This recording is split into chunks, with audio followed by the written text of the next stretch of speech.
Run for it, run. Yeah, hey, okay, I'm fresh up out the package. Sign my deal, I pay my dues. Affiliated to this paper, I need freedom for my family line. Draw my life design up like fine art. I'm jumping off just an unfamiliar coordinate. Topped off the porch like I could touch the sky. Red is not one trill, the ism talk the water out your faucet. Look at me flossing, I'm so wavy, I could change the tide. My intuition sense the hatred in your ways. You imitated forging lines, claim meaning means that's just to justify. Yeah, you're right. West side, born maritime. Creole baby, my bloodline. My lungs clouded, my thoughts crowded. Say all I see is these dollar signs. Finna make a play and that sound delay. On mamas, I testify. Run for it, run for it, run. I'm out here paper chasing, looking for the funds. Run for it, run for it, run. I'm out here paper chasing, looking for the funds. Run for it, run for it, run. I'm out here paper chasing, looking for the funds. Run for it, run for it, run. I'm out here paper chasing, looking for the funds. Game recognized game. I'm from the Bay, okay, I'm versatile and my slang is different. I'm lane switching with the same people that I came up in this thing with. My head swivel, I'm homebound. Got a target back on my backside. The cat peeling with the cast iron. Better run for it, run before I catch you. Look it out, ball it, block it. Trying to stop my blessing. Gamble with your life. Don't bet it, don't bet it. They can't stop my blessing. You do best not to test it. Yeah, you right. Real all in my blood supply. Dig it ball up top, finna make a play. I catch a lob like I'm Jalen, baby. No co-signer, no co-pilot. They pen pals, my flow designer. My brain signal out of range with it. My palm mission is a dollar sign. If I say it twice, then I meant it right. My brain signal out of range with it. My palm mission is a dollar sign. You know, co-signer, no co-pilot. They pip-tiles, my flow designer. My brain signal out of range with it. My palm mission is a dollar sign. Run for it, run for it, run. I'm out here paper chasing, looking for the funds. Run for it, run for it, run. I'm out here paper chasing, looking for the funds. Run for it, run for it, run. I'm out here paper chasing, looking for the funds. Run for it, run for it, run. I'm out here paper chasing, looking for the funds.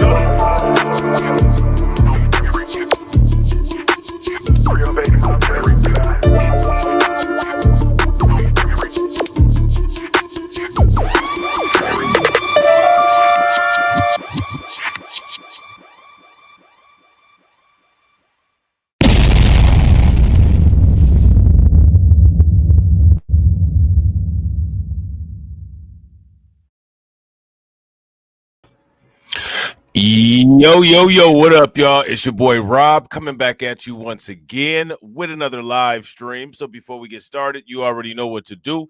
If you're not subscribed to the channel, make sure you hit the bell icon twice. Smash the like button, share this video out to all of your followers, and let's get it cracking. All right, so shout out to everybody who is in the building early. It is good to see each and every one of you. If you can hear me okay and everything looks and sounds good, please give me a thumbs up or a radiation emoji in the chat. Or if you're feeling froggy, you can throw that beast mark in the chat. I know Carlton gonna throw the beast mark in the chat. Oh man, feed the liquidity. A, B, and O, right? Feed the liquidity. All right. Shout out to everybody who is here. All right, who is in the building early. Shout out to Catsy. It's good to see you, Catsy. Shout out to my man AB Promotions. What's good with you, bro? We got Lehman Lucas in the building. What's good with it, bro? DJ Elmo, shout out to you, bro. Good to see you as always. Shout out to my man Carlton Way. All right, and shout out to everybody who has not said anything yet. Make sure you bang on that like button. Make sure you share the stream. All right. So we're going to talk about a lot of stuff because, as always, there's a lot of stuff going on. All right. I don't know if I'm going to be able to stream for the rest of the week. So everything that I can get in right now, it's going to have to suffice. All right.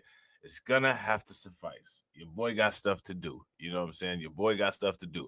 I got crypto to buy. All right. I got crypto to buy. We're going to talk about a couple things. We're going to make fun of some people. We're going to talk about the flush out. All right. A lot of money is at risk of liquidation as a result of the market dip. You know what that means? It's time for us to dip, baby dip, like the Popeyes commercial, right? And get some more crypto, right? We're going to talk about Cisco systems, right? A lot of people going to have a lot of time on their hands because they're laying off a bunch of people. What are they going to do? What are they going to do? I don't know. Not my problem, right? And we're going to talk about how interestingly idiotic humanity is and how everything is AI's fault. Did you guys hear about how everything is AI's fault? Let me ask you guys this question.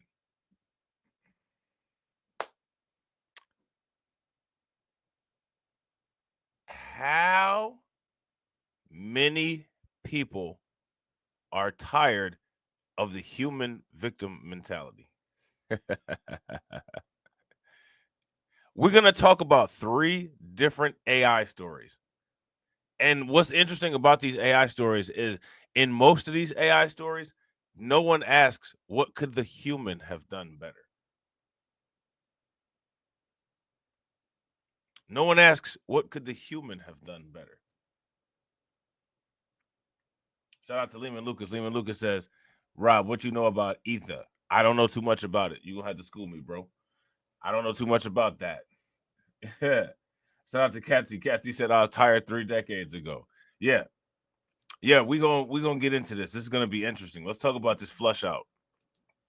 All right. U.S. BITCOIN and Ethereum ETFs face $1 billion outflow amid market dip. Here's the kicker. Despite large withdrawals, crypto ETFs maintain record assets under management amid investor optimism about new products. What is the new product that people are optimistic about? Because we need to invest in it, whatever it is. Because the only thing that matters is making profits. It doesn't matter how it affects somebody. It doesn't matter how, it might displace certain populations. It doesn't matter. None of that matters. The only thing that matters is if we get more money and more assets under management. That's the only thing that matters. That's the bottom line. Boardroom meeting, right? The only thing that matters is profit, purely profit. That's it. And how to get more profit. The only thing that matters more than profit is how to get more profit. The only thing that matters more than being rich is how to get more rich. If you guys would agree, give me a thumbs up. If you guys would disagree, give me a thumbs down. It's the only thing that matters. Nothing else matters. Okay. So it says here, spot Bitcoin and Ethereum exchange traded funds in the United States recorded nearly $1 billion in combined outflows on August 19th. So they're so desperate. They got to combine the numbers to really try to shake people out. So what this basically means is, Bitcoin probably had 600,000. Ethereum probably had 400,000. Remember, Ethereum had about $8 billion, if I'm not mistaken. Bitcoin had who knows, like a couple billion, right? So combined with Bitcoin and Ethereum, only 1 billion in outflows.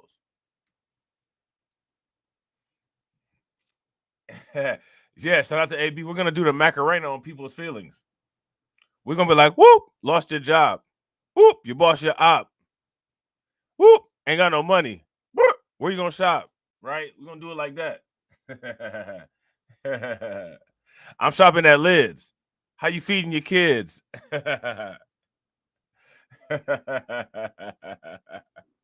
You go back to work. Your job in the fizz, right? We're gonna do them like that. We're gonna do them like that. Since that's what they want to do, right? Since that's what they want to do. These heavy outflows can be linked to the recent price corrections in the crypto market. Okay. Which is cool, right? Because now we can pick up some cheap Bitcoin. Let me ask you guys this question. How many people going to pick up some cheap Bitcoin after the paper Bitcoin tanks the price for us? Thank you. Everybody in the comment section say thank you to BlackRock. Thank you to the IBIT ETF. Thank you. We appreciate it for tanking the price so we can get some more crypto. This is what rich elite people do.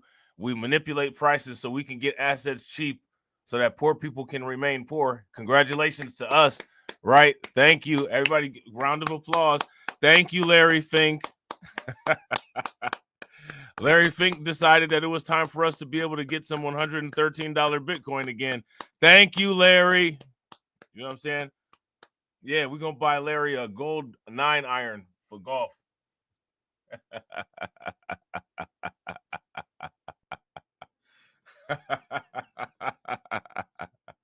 Yeah, so we'll be doing that. And even a bigger shout out to all the people that sold at the all-time high. Or shout out to all the people that did the reverse Michael Saylor. You know what I'm saying? You did the dyslexic version of Michael Saylor. Shout out to you if you bought it at the top and sold it at the correction price. We need to give you a thank you as well. Thank you, everybody. Round of applause. Thank you to retail for buying at the top and selling at the correction price. Now we can get it even cheaper. Thank you. If it wasn't for retail, if it wasn't for paper Bitcoin, we wouldn't be able to get the plug prices that we're getting. Shout out to you guys, man. We definitely appreciate it. Y'all even did some damage to Ethereum and took Ethereum down a little bit. We're going to buy a little bit more of that. We appreciate it. Do you guys appreciate it? I'm telling you, stupid people have their place. And they should be appreciated for exactly that. If you guys would agree, give me a thumbs up. If you guys would disagree, give me a thumbs down. According to Crypto Slate's data, Bitcoin price retraced from recent highs to as low as $112,000. Whoo, man, we got a lot of thank you cards to send out during the last 24 hours, which is its lowest level since early August. Okay, since early August. Long time. You know what I'm saying? Notably, Ethereum followed a similar path, dropping over 8% in the past week to trade at roughly 4,200 at the time of reporting. BITCOIN and Ethereum ETF outflows, all right? According to so value data, right? That's so value, like the brat. So valuable, right? Bitcoin ETFs bore the brunt of the redemptions, losing 523 million in a single day. Isn't that what I said? Now, of course, they lost the most because they had the most.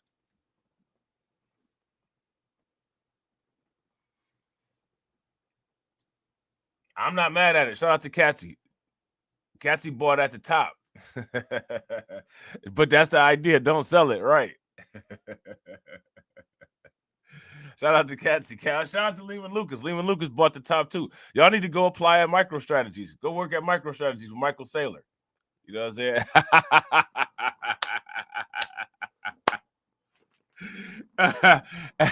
Hey, y'all need to go see if MicroStrategies got some job openings on Indeed. Saylor will hire y'all.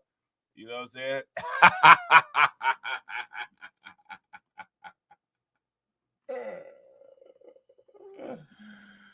Oh man, we do the philosophy like Nas on It Was Written. We take it in blood. You know what I'm saying? That's why we got the ABO and AB up there in the liquidity pool down there.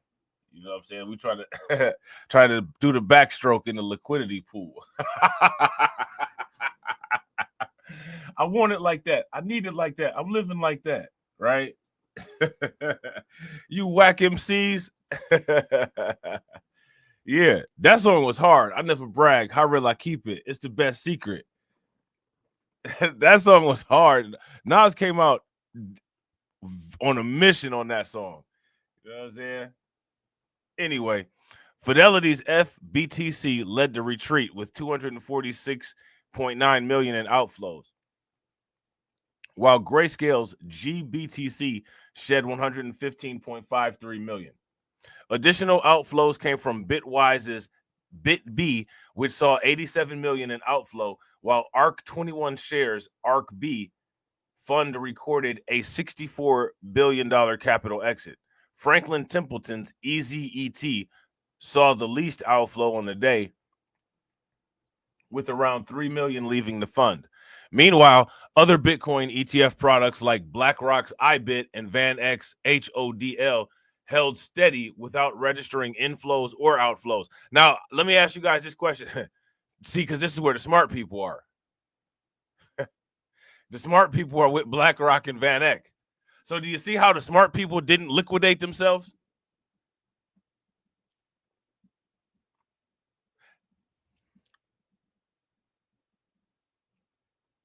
You guys see it? I want you guys to understand. Do you guys see this? The smart people who rock with BlackRock did not liquidate themselves, probably because they're getting good financial advice and they've been affluent for a while and they understand how these cycles work. Everybody else, their brains just start moving around like a blender, and the wind up in their back just start going, and they just start running into walls like wild people who are wilding out in a straitjacket.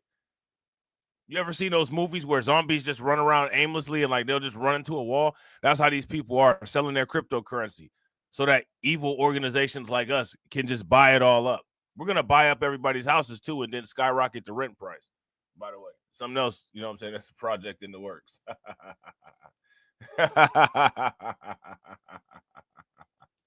Shout out to AB. AB said my first purchase of Bitcoin was when it reached $60,000, and I kept on buying from there. I'm not mad at that, bro. I'm not mad at that.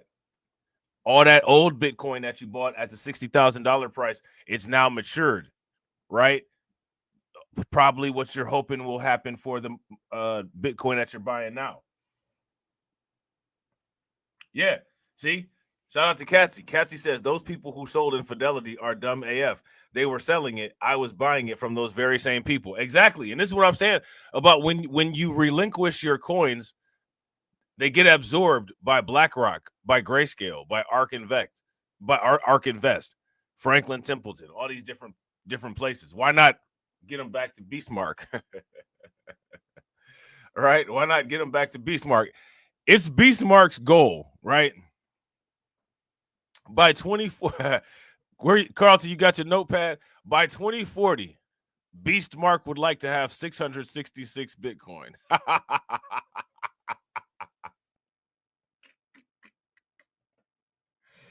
And we're going to have USB wallets that fit snugly into your frontal cortex or snugly into your right wrist, one of the two, whichever one you choose. Whichever one you choose. It's up to you. You have the illusion of the freedom of choice, right? So now here it says, on the other hand, Ethereum ETFs saw similar pressure on the day, recording 422.3 million in redemptions. This marked the single largest single-day withdrawal since spot Ethereum funds debuted earlier this year. Fidelity's FETH lost 156.32 million, followed by Grayscale's 2 Ethereum products shedding more than 200 million. Bitwise ETHW also recorded significant outflows over 39 million. Other financial instruments like BlackRock's ETHA, VanEck's ETHV, 21 shares CETH funds lost 15 million. Despite these significant reductions in their assets, the U.S.-based crypto ETFs assets under management remained at record levels. I want to make sure this is most important. Now, the article is not going to be a majority focusing on this, right? But this is one of the most important statements in the article. Okay? If you guys would agree, give me a thumbs up. If you guys would disagree, give me a thumbs down. Shout out to everybody watching. I appreciate you guys. If you all haven't smashed the like button yet, please do me a favor. Take a moment. Stop hating. You will live longer. Because you know you're not willing to go all the way to the edge and be evil like me, so you live forever. But if you just do that, right, it would help. So take a moment, smash that like button. Also, if you haven't hit the bell, please take a moment, hit that bell, and also please share the stream to your social media. All right. Shout out to Katsy. Katsy said I did the same thing with Ethereum. Facts. And then stake it, right? Put a stake through the heart, just like it's a vampire. Vampirium, right? Shout out to AB. AB says, shout out to Cool Keith from Ultra Magnetic. Nas sampled him for his song. Yeah, I want it like that. I got it like that. I need it like that. You whack MCs? Yeah. Right? And I'm not mad at it. Shout out to Brooklyn Queen. Make sure y'all show Brooklyn Queen some love. Stop hating. Do exactly what Brooklyn Queen says in the chat. Don't be afraid. You know what I'm saying? Don't be afraid to support the evil drip. You know what I'm saying? So now here it says, according to Social Value, Bitcoin ETFs collectively manage 14.6 billion, while Ethereum ETFs maintain approximately 2.6 billion. Okay. Crypto's ETF enthusiasm persists. All right. So again, most of these people, and I want you guys to understand, these people, they're selling their ETFs and liquidating, and then they're going to buy it all back. Like they're pushing the price down to buy it all back. This is called redistribution. This is called portfolio adjustment. Okay. Like that's what they're doing. Poor people, we listen to the poor and downtrodden, poor people, you know what I'm saying, that don't understand any of this because you're broke. I get it. It sounds like a lot. It sounds like a lot. And you'll probably never get it because you'll probably never have any money, right? But for people that do have money and people that maintain their money, this is what they do. They hire a manager like BlackRock or hire a manager like Grayscale to redistribute or reallocate or rediversify their portfolios. Okay? In order to manage risk, in order to hedge against inflation, different things like this. So we understand that a lot of people are broke. And, you know, while you're broke, you're there for people like us to exploit.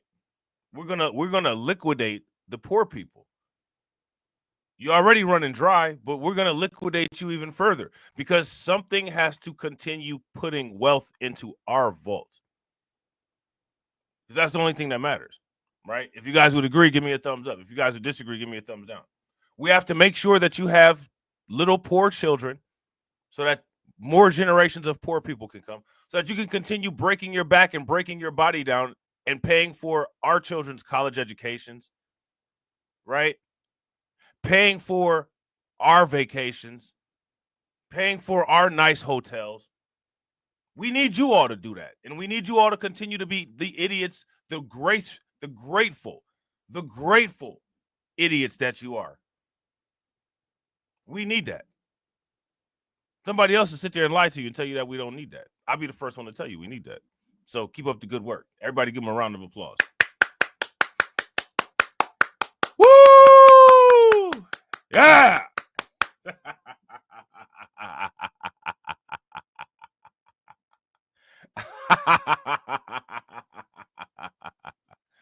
Oh, man. So now here it says, despite the significant redemptions in the Bitcoin and Ethereum funds, attention is shifting toward the next wave of spot crypto ETFs. So let me ask you guys this question. What is the next wave of spot crypto ETFs? Shout out to Katsy. I'm not mad. Let me ask you this. I bet you it's one of the best decisions that you ever made, isn't it? Katsy says, hey, I broke my back scrimping and saving so that I could invest. How many of you all have done that? If you guys have done that, give me a thumbs up. If you guys have not done that, give me a thumbs down. And all of the wealth that those sacrifices have brought you, poor, broke, dirty, ignorant people just want you to put some money in a hat for them when they could have been doing the same thing that you did.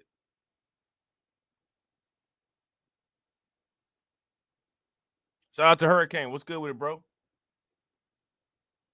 Poor, dirty, ignorant, smelly, paycheck slaves want you to put a little coin in a hat for them. Perpetual panhandlers. My advice, the same thing they say at the zoo. Don't feed the animals. Don't feed the animals because the animals tend to bite. Okay? Don't feed them. They know how to find food. Right? Nate Gerasi, the president of Nova Diaz Wealth, argued that approvals for additional products are close, saying the floodgates could open within 2 months as a clearer regulatory framework takes shape. He also pointed to possible authorization for staking within spot Ethereum ETFs, calling the remainder of the year potentially wild for the sector. All right. How many people saw that tweet that Coinbase made about the warning of the turbulent altcoin market that's going to come? If you guys saw that, give me a thumbs up. If you did not see that, give me a thumbs down. Yeah, shout out to Katsy. Katsy says, yes, that's the best thing that I've done. Exactly. And so because you did that, your proof of work should be your wealth. And people who have not done that, their proof of work should be their poverty.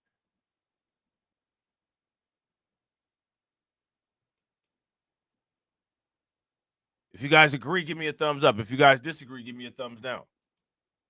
Notably, the SEC is currently reviewing applications for ETFs tied to, write these tokens down, XRP, Solana, Litecoin, and other prominent tokens. So we know about XRP, Solana, and Litecoin. We know about other ones too, like Pingu. That's Carlton's favorite, right? Pingu, throw the penguin in the chat. That's what I would call a quote-unquote appropriate meme coin. You know what I'm saying? Doge, I would call that an appropriate meme coin. I would call Pepe an appropriate meme coin. You know what I'm saying? Thug with Blick, I don't know about that one.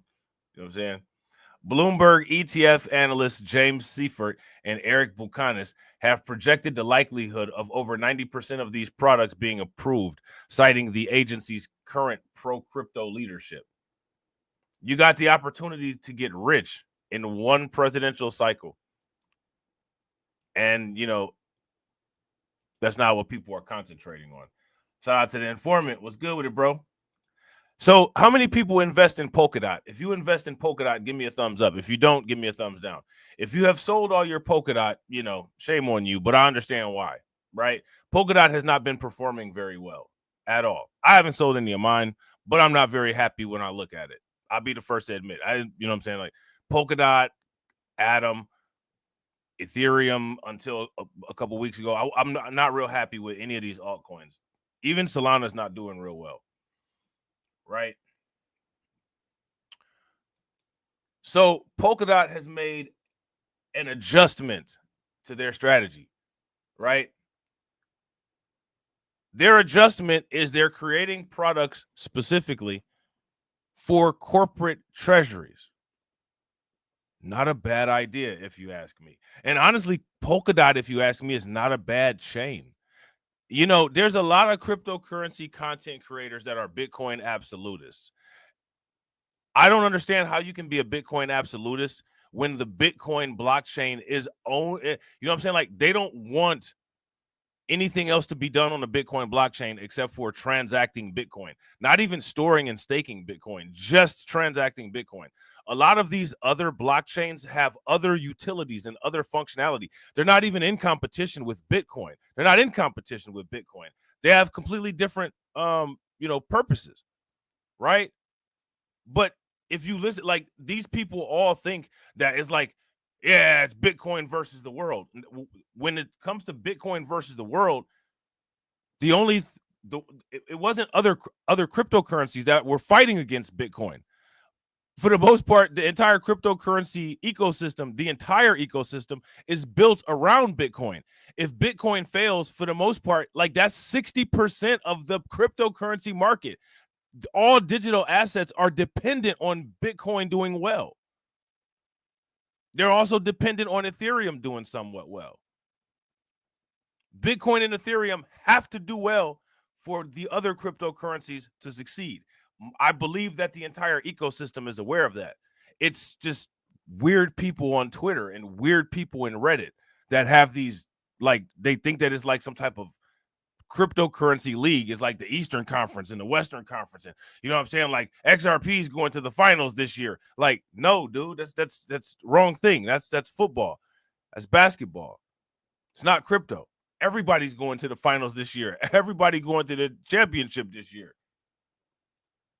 In September, we've been to pop champagne like this, the championship game. You know what I'm saying? When that bull market come, now I can afford a championship ring, right? We're going to ball hard.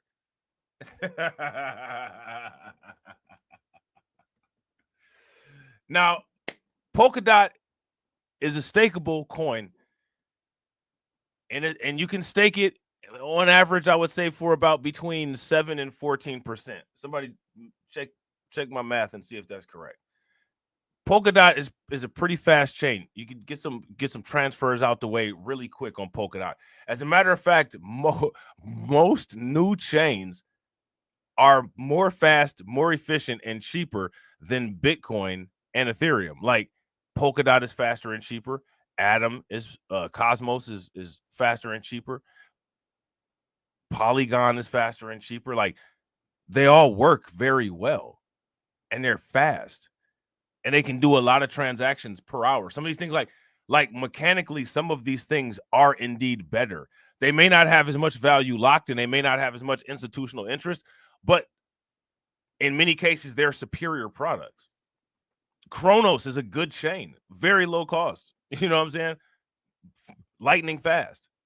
Like the Bitcoin Lightning Network doesn't really move as fast as Lightning. I don't know if anybody was aware of that. You know what I'm saying? But Polkadot's not bad. Get you a little bit of Polkadot and stake it. They're adjusting their strategy. All right. Polkadot eyes Wall Street investors to close gap with Ethereum and Solana. With its leadership changes and strategic pivots, Polkadot tackles market challenges to revitalize investor confidence. They better hurry up. Now is the time to revitalize investor confidence, because in the coming months, it's going down. And shout out to Hurricane. Hurricane said, and that still won't be enough for some people. Bro, you already know, bro. Facts, super facts. And shout out to everybody watching. I appreciate you guys. If you all have not smashed that like button yet, please do me a favor, take a moment, smash that like button. Also, if you guys haven't hit the bell, please take a moment, hit that bell, and also please share the stream to your social media. Polkadot is moving to reposition itself in the current bull market by introducing a dedicated unit to bridge its ecosystem with institutional capital. I think that that's brilliant. And honestly, it wouldn't be a bad idea, if you ask me, if they modified this and made it cross-chain so that they could collect fees from people who primarily use their chain to transfer other data or other cryptocurrency across their chain. How many people have Polkadot? If you guys got Polkadot, give me a thumbs up. If you don't have Polkadot, give me a thumbs down. On August 19th, the network announced the launch of Polkadot Capital Group, a capital markets-focused division designed to attract Wall Street investors and build stronger ties with traditional finance. I think that this is I don't know how successful this will be, and it would be a shame if this wasn't successful. But I mean, this is a perfect idea at the right time. Shout out to my man John Guillory. Good to see you, bro. What's good with it? I've been staking Polkadot for a very long time. I got quite a decent amount of Polkadot.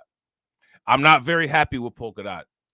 The price has significantly decreased. You know what I'm saying? And it doesn't make me happy when I look at it.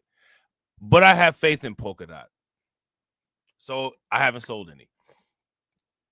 And I continue to buy at the low price. And I continue to stake. You know what I'm saying? All these assets that are stakeable, that's an easy way to continue to update your investment by getting the asset return from the staking. You know what I'm saying? If you guys would agree, give me a thumbs up. If you guys would disagree, give me a thumbs down. According to the network team, the initiative aims to capitalize on recent developments, including the growing crypto demand from institutional players and increasing clarity in the U.S. regulatory environment. The Polkadot team stated that the Polkadot Capital Group will help traditional finance participants navigate the network and identify investment opportunities. David Sadatica, the division's lead, said, "Our goal is to lead through data-driven education, driving adoption through the knowledge transfer, and adopting in real time to the dynamic priorities of institutional participants, aka maximize our profits," right? Right? And not so many words, maximize our profits, which is what everybody should be doing. Everyone should be maximizing their profits. You should always be working to maximize your profits at all times. Okay. We envision a future where institutions clearly understand the unique value of our network and can engage confidently. Okay. Gavin Woods returns to parity. This organizational pivot arrives simultaneously as leadership change within Parity, the blockchain's network developer. On August 13th, Polkadot co-founder Gavin Wood confirmed he would return as CEO by the end of the month, replacing Jorn Wagner, who has served in the role for 3 years. Wood said his decision was driven by leverage, explaining that with the core architecture completed and markets gaining momentum, his leadership from the top seat would allow Polkadot to accelerate execution. Why Polkadot needs these changes? This is important, okay? This is important. Oh, we got somebody in here spamming for a token. Shout out to ASA. ASA says AI Gen is absolutely going to hit 10x to 20x in 2025. If that's the case and you can guarantee that, why don't you front me 1 million coins?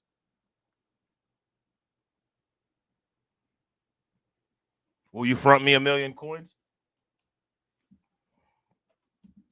Matter of fact, front the whole team 1 million coins. Shout out to the crypto bots. Shout out to the spammers.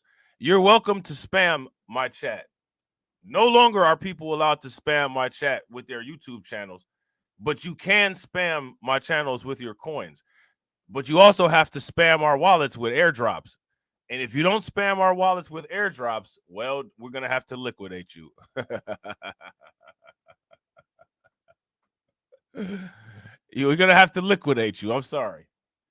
So as long as you're willing to airdrop us this coin that you have so much faith in, you're more than welcome to spam. And we'll definitely back you up. You know, if you airdropped us the coin and we do get the 10 to 20x, hey, we'll be like, yeah, this token was the best token ever.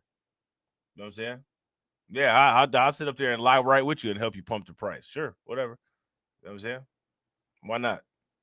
But you got to give us an airdrop, bro. And it got to be an airdrop because we're not putting no money into it, losing no money.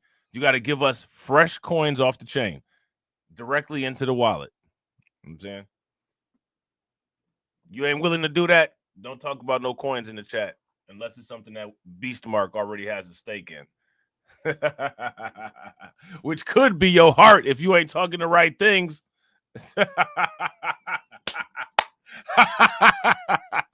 Right?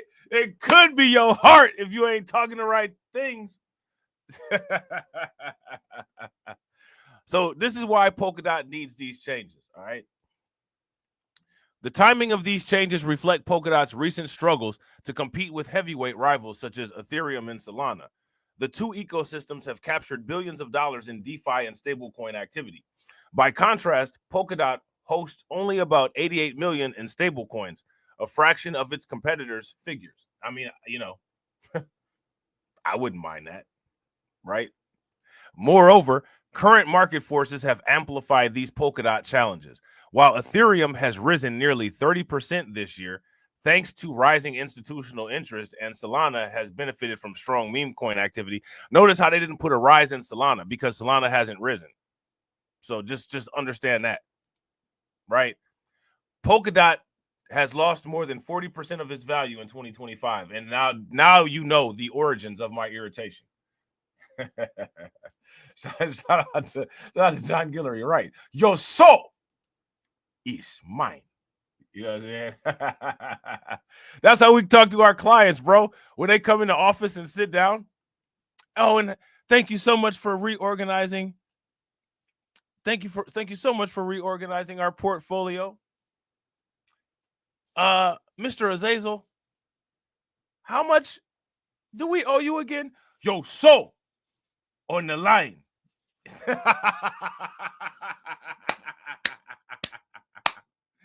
We have a pen with the special red ink for all contract signatures. You know what I'm saying? Oh, I swear I poked my finger when I grabbed this pen. The pen can cause some discomfort. Don't worry about it.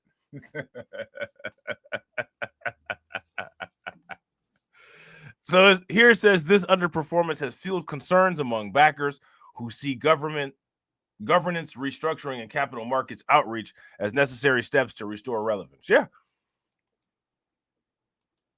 I mean, and Ethereum, if you ask me, and Solana, they truly benefit from first mover advantage because structurally, I don't think Ethereum is a better structural chain than some of these other chains. You know what I'm saying? Like Solana, Polkadot, Cosmos, Chronos.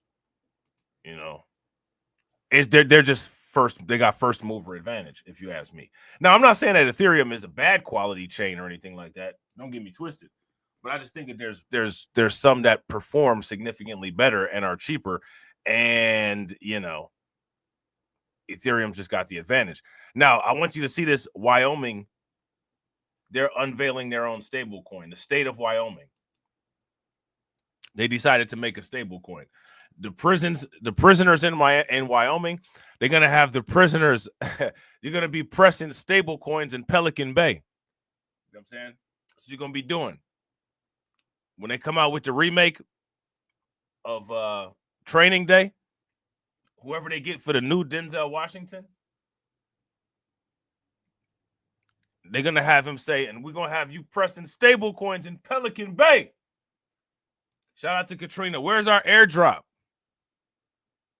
Who managed to buy AIGEN tokens during the pre-sale? We're not trying to buy any. We need them for free. Where is the AIGEN airdrop to make me a believer? Make me a believer. Put them in my wallet. I believe in AIGEN. Now give me all the tokens.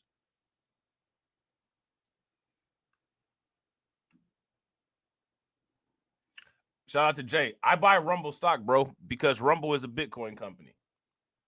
You know what I'm saying? I definitely invest in Rumble because they buy Bitcoin. You know what I'm saying? And their stock is real cheap right now. I'm gonna invest in Trump media, especially after all of the insanity that I've heard that Trump has been saying. Oh, he's got people in an uproar. You don't even necessarily have to watch the news anymore. All you have to do is just scroll down YouTube, and since everybody makes the same video, we all know what Trump did lately. Let's take a look at that Trump media stock price and see where it's at.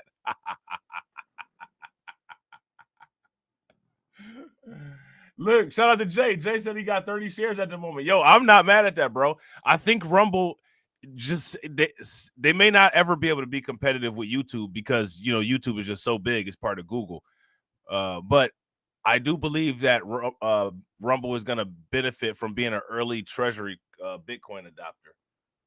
You know what I'm saying? I do believe that. So I think that you like after. Now listen, this is something that people haven't really thought about. Companies that hold a significant stake in Bitcoin, what is the halving going to do to their stock price? Because the halving is going to have a proximate effect on their stock price. So as you buy MicroStrategy stock, if MicroStrategies is heavily weighted financially against Bitcoin, and because of their Bitcoin holdings tends to outperform Bitcoin, what's going to happen next halving?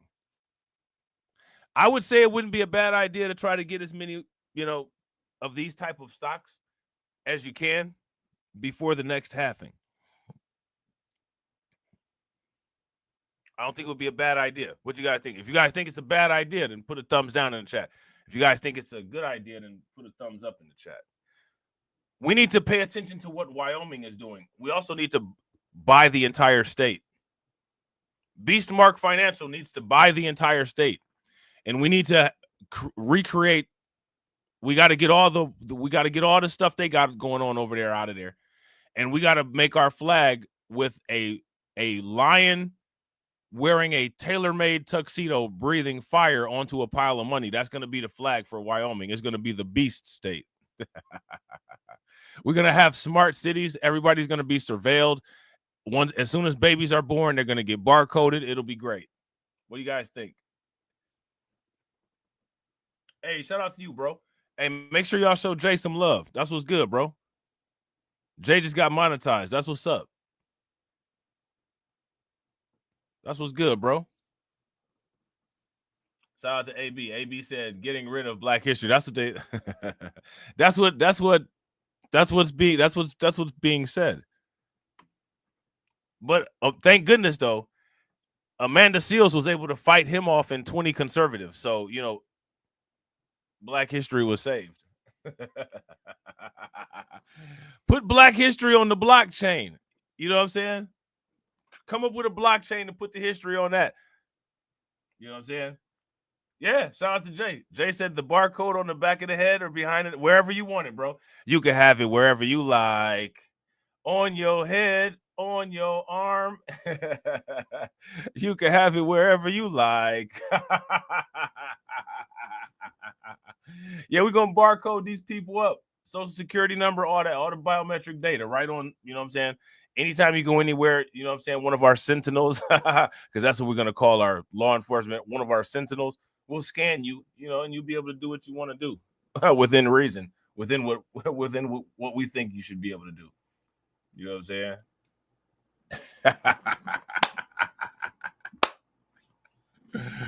We're gonna have shot spotter on every corner. Listen, the beast state is gonna be the clean. It's gonna be everything they promise in the book of Revelations.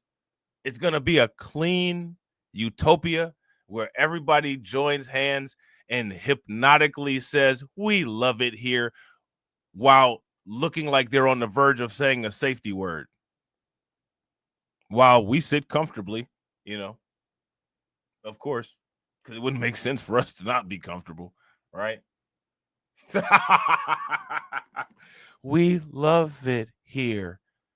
The beast state is the best state in the United States. How could you not believe that? Then after the cameras cut off, somebody sounds like Gus Fring on Breaking Bad. Get back to work.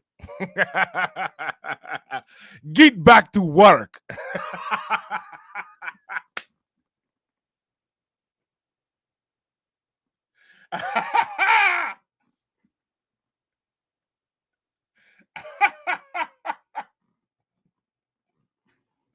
It'll be the most clean. But the thing that's hilarious about it, they'll see, like, we'll have all these people working for pennies to maintain a clean, fresh air, high altitude utopia that we benefit the most from, and they have to live in like the outskirts with like wild lions running around. You know what I'm saying? Like on in other news, you know what I'm saying? Another family lost a member. Somebody's grandmother was taken out the mail and she was mauled by a wild lion. You know what I'm saying? Like, hey, should have got rich. You know what I'm saying? Then grandma would have had maybe about another 5-10 years. She'd have made a couple more Christmas dinners, right? But you didn't want to buy crypto. So you live on the outskirts and you come to work to make the beast state clean for us to thrive in and have catered 5-star meals. And red wine is what we'll say it is every dinner with filet mignon with nice pieces of parsley on top, bacon wrapped on Gucci tablecloths, just because. Why not? Why not? Yeah. Well, should have bought some crypto. should have bought a million Satoshis. You know what I'm saying? Because you definitely not coming within the city limits. You definitely not coming in city limits unless you at the very least got a million Satoshis. You ain't got a million Satoshis, the Sentinel's going to escort you out to where them lions is at. But we're going to keep your car. We're going to keep your car, though. You know what I'm saying? Definitely keep your car, but you're gonna be walking out there with them lions. You're gonna be walking out there with them lions, son. Yeah, you heard me? All right. So let's see what up with Wyoming. Wyoming unveils FRNT state stablecoin. They got a state stablecoin. Here go now, right? I'm just saying, really? Joining the battle in the $258 billion arena. FRNT enters a fiercely competitive stablecoin arena that is currently dominated by Tether and Circle. Yeah, see, you know what I'm saying? Tether's out here winning.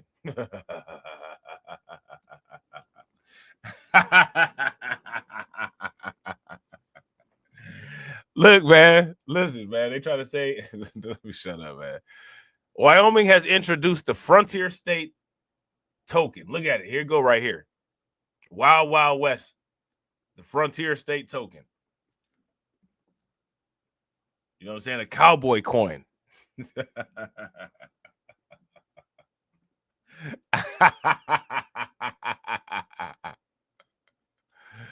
Oh, man. And it's issued by a U.S. government entity. So this is issued by the U.S. government. Formerly called, now this thing hasn't even came out yet. They've changed the name a million times. Formerly called the Wyoming State Stablecoin, FRNT aims to deliver fast, secure, transparent digital transactions for individuals, businesses, and institutions worldwide. Now, if Wyoming was smart, they'd make a law that says that, you know, businesses have to do like businesses have to do 70% of their transactions in this token. You know what I'm saying? That's the, you know, if they were smart. You know what I'm saying? You gotta make sure that you you secure your revenue, right? According to the statement, each FRNT token will be fully backed by US dollars and short-term treasury securities held in trust to protect holders' interest. All right. So, I mean, it's not real. Like when something says fully backed by US dollars, that doesn't really say much. That doesn't mean anything.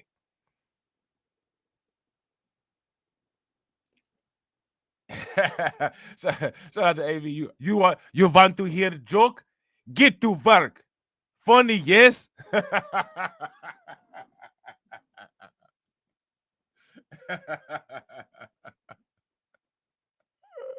Shout out to Lehman Lucas. Lehman Lucas said, I used to live downtown. Yeah, bro, you know what I'm talking about. But we're gonna purposely release, like, we're gonna call it a clean environment. We're gonna call it the quote unquote restoring the environment effort, but it's actually to maintain certain conditions. We're gonna just release all of the predatory zoo animals into the outskirts where the poor people live. We're just gonna do that. You know what I'm saying? We're just gonna do that for multiple purposes. You know what I'm saying? But we're gonna call it the Environmental Restoration Act. Because we're acting like we're restoring the environment, but what we're actually doing is taking care of a couple birds with one stone. We got population control. We're feeding the animals. Right? And we're making sure people stay in the house. Stay in the house. Because when you come out of the house, it's all kind of crime, cars getting jacked, everything. You're going to stay in the house if some wild lions is running around, and don't even touch one of them wild lions because we got the security cameras everywhere. If you touch one of the animals we released from the zoo,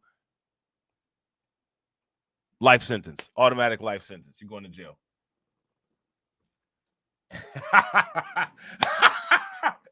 Hey, listen.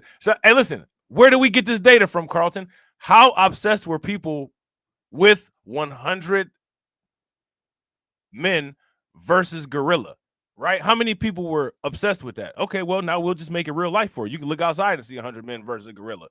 You won't never have to ask that question again.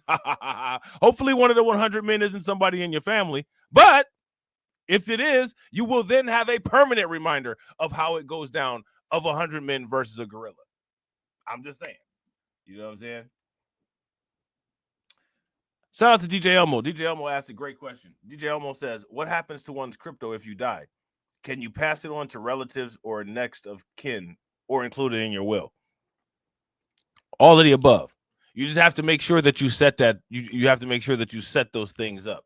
You have to have like a chain of custody plan or like some type of contingency plan. You know what I'm saying? But yeah, absolutely.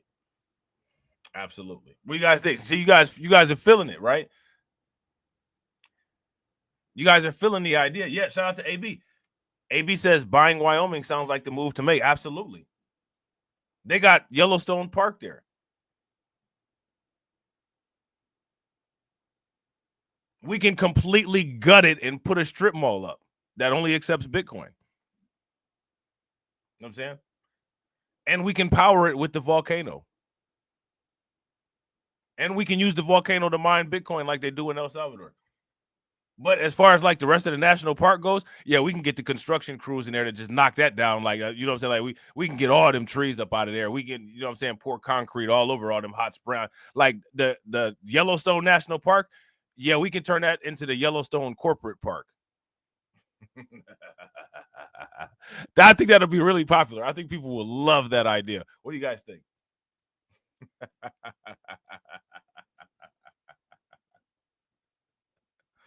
I think people will absolutely love it. And it doesn't matter if they don't love it or not. We're going to have so much money that we're going to make them love it. You love your new strip mall, don't you? We love it here in the Beast State. This is the best place in the United States. It's going to be one of those V for Vendetta situations, except for we're not going to be the people with the Guy Fawkes mask. We're going to be the people that Guy Fawkes was trying to get rid of. You know what I'm saying? Just keeping it a buck. Just keeping it a buck. Or actually just keeping it $1 million. The token launch is powered by Layer 0, enabling Front to operate across 7 blockchain networks, including Arbitrum, Avalanche, Base, Ethereum, Optimism, Polygon, and Solana. Wyoming Governor Mark Gordon, who also chairs the commission overseeing the project, said the initiative illustrates the state's ongoing commitment to innovation and consumer protection. Okay. So, yeah, I don't think we really need to read too much more of that. It's a lot more stuff that I want to get to. But just understand that Wyoming is making moves. You know what I'm saying? Now, these two individuals stole a Bitcoin's worth of expensive watches. Now, here's my question. What's easier for you to steal? Bitcoin or expensive watches? Somebody let me know. Now, you know, the brilliant people, because there's so many of them, right? Such a monopoly on brilliance. The brilliant people say, well, you can't see nothing.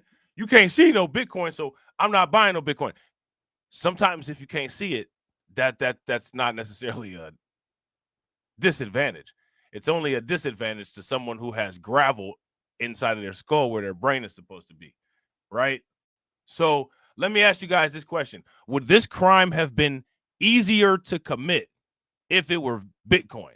See, because they arrested these 2 armed robbers who are targeting Miami-Dade club goers wearing luxury watches. They didn't target nobody that had any Bitcoin, did they? No, they targeted the people that had the Rolexes on. They targeted people that had the iced out bezies. You know what I'm saying? This is 7 News at 4:30. First at 4:30, investigators calling this duo Rolex robbers, the 2 accused of going on a stealing spree before getting caught. Hello again, everybody. Time's up. Police say they're greed for pricey timepieces, left victims in fear for their lives. 7's Jessica Holly is live in Miami Beach with more on this crime spree. Jessica.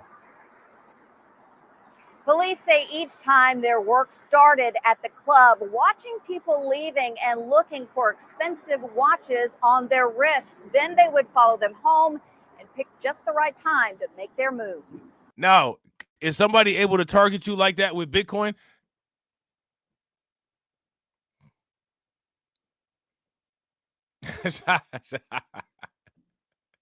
Hey, shout out to Hurricane. Hurricanes.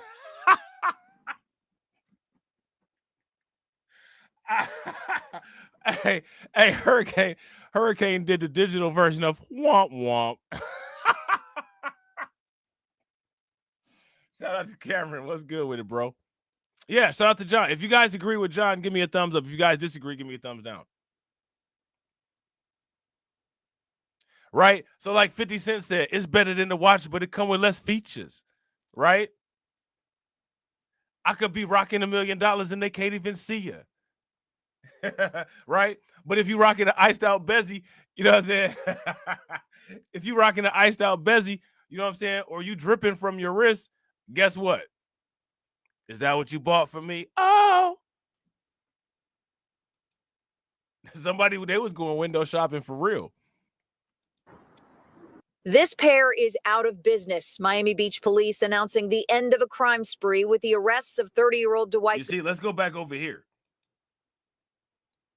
You see what this press release said? Miami Beach Police Department leads multi-agency investigation, resulting in arrests of armed robbery suspects. Detectives recover over $170,000 in stolen property. That's almost a Bitcoin worth. And look at this. Look at how much they worked all this.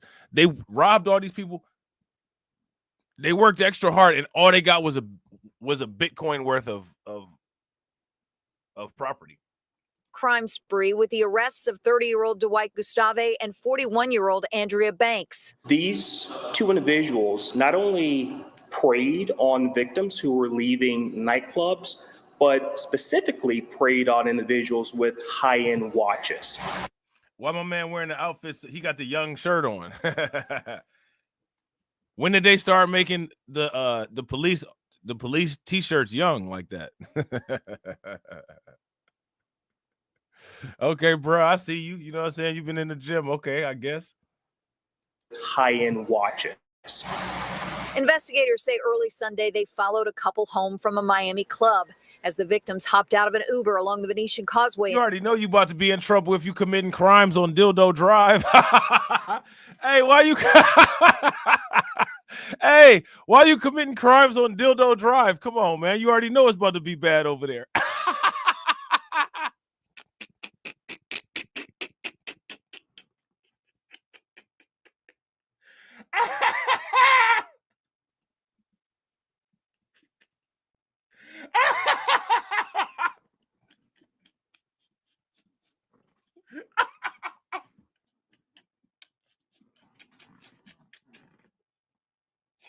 Oh man, almost got lined up over there on Dildo Drive. Oh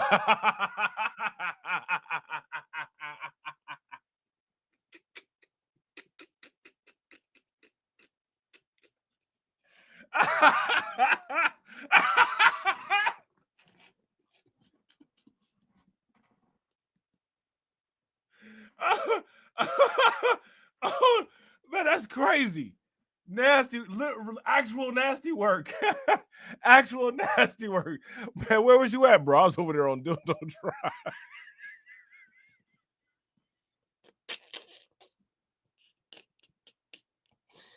Oh my God.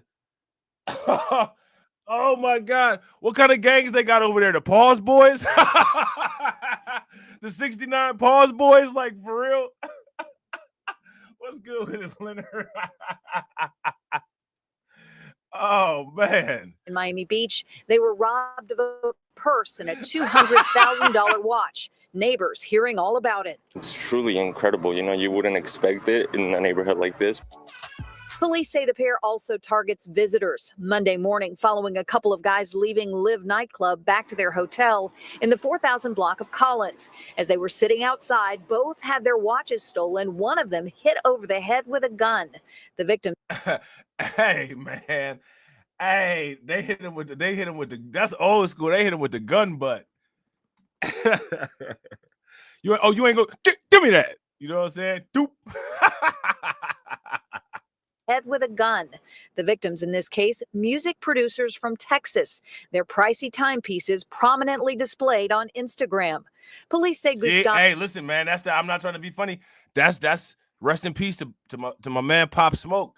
But that's how that happened. This is what I'm saying. These are the existential risks that this type of non-tokenized asset will put you in. This is the type of danger this will put you in. Look.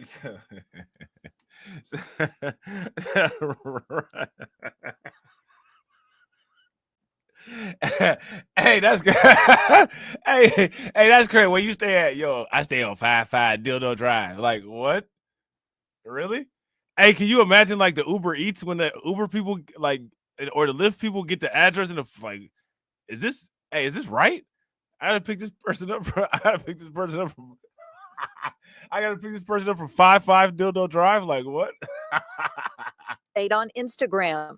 Police say Gustave and Banks are tied to 2 other robberies in the first weekend of August, one along the 1800 block of Collins Avenue, the other in Miami. These 2 are repeat offenders. They're experienced in what they do, and they're very, very precise in who they target, exactly what they want to steal, and they execute it at any means possible. Gustave was released from state prison in May, and both he and Banks were on probation leading up to their arrests. We urge anyone with any information or any other victims to come forward so that we can also hold these individuals accountable for those crimes as well. Hey, listen, man, shout out to that police officer with the young shirt on. His voice was made for one of those Trump-loving, like, black MAGA channels. Like, homeboy, stop with the police. You know what I'm saying? Like, you could actually be the real Officer Tatum because you was, you know what I'm saying? Like, you actually out here, you know what I'm saying, fighting crime. And go join the MAGA train, bro, because you got that is the black voice that will get you 1 million subs on YouTube. Just get that hat with that broken brim. You know what I'm saying? Throw that red MAGA hat on your head and just go on there and like everything that Trump did is right. And that's just end of it. You will never have to work again. You would never have to work again. You feel me? Shout out to Hurricane. That's it. That's all he got to do. He got the black MAGA voice. If y'all would agree, give me a thumbs up. If y'all disagree, give me a thumbs down. I mean, you know, these guys are, you know, they're professionals. They've been, you know, they do very precise and targeted, precise jobs. And, you know, if you see these individuals, it's a possibility they could be armed. Make sure you stay clear and call law enforcement. Yeah, bro, you in there. You in there. Just get with Candace Owens or somebody and bam, you in the clouds. You know what I'm saying? Police say when they searched Gustave's home, they found more than $170,000 in stolen valuables. If you think you were a victim, you need to reach out to Miami Beach Police or Crime Stoppers. We're live in Miami Beach. Jessica Hawley, 7 News. I think I was a victim. I think I was a victim because I need a Rolex. What you guys think? I think I was. She said, if you think you were a victim, I think that I was a victim. You know what I'm saying? I think I left a Rolex down there when I had went down there back in 2018. And I think they might have found it. So I need to take a look at the watches and see if I recognize anything. Yeah, see, shout out to Lehman Lucas. Lehman Lucas got a watch. Jay got a watch. Hurricane got a watch. We all need to go. We need to make a trip to Miami. Road trip. Now, I want you guys to pay attention to how Cisco Systems is lying. All right. AI's purpose is to boost productivity, not cut jobs. What do you guys think about that? Whatever, right? Cisco CEO on AI-based layoffs. All right. How many people heard about what's going on with Cisco Systems? Shout out to John. John said he lost the AP down there. Bro, facts. Leonard lost 5 Movados. Oh, yeah, we need to go down there and get our stuff. Why they playing? I'm glad this news article came out. Now we know where our stuff is. We can go claim it. Cisco's strategic focus on AI infrastructure is seen as a key contributor to its recent success. The company announced quarterly results that exceeded both its earnings and revenue target. Okay. Now, how is that? Now, I want to ask you guys a question. Is Cisco Systems a company that we should look into? Now, this company blew up like during the .com tech boom, and they've been doing very well ever since because they make enterprise grade software, network systems, you know what I'm saying, different things like that, right? How do you all feel about Cisco Systems stock ownership currently? I think we need to look into it. not necessarily dive into it. You need to look into it. Elon Musk looks like his ex started a podcast. She says, "I am broke." I mean, I'm not trying to be funny, but I like, how are you giving the gush to the richest man in the world and you're broke? I don't understand that. Some people will find a way to drop any bag. You're broke? Okay. While the rest of the industry is eager to reduce the headcount in wake of using AI to replace human workforce, Cisco has a different idea. No, they have a different presentation of this same idea. The company's CEO, Chuck Robbins, has made it clear that unlike its rivals, Cisco isn't interested in letting go its human resources. Remember this, right? You see what this says? Cisco isn't interested in letting go of its human resources.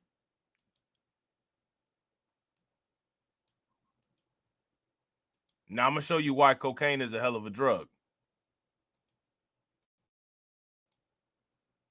Okay? I'm going to show you why I said cocaine. Cocaine is a hell of a drug. Look.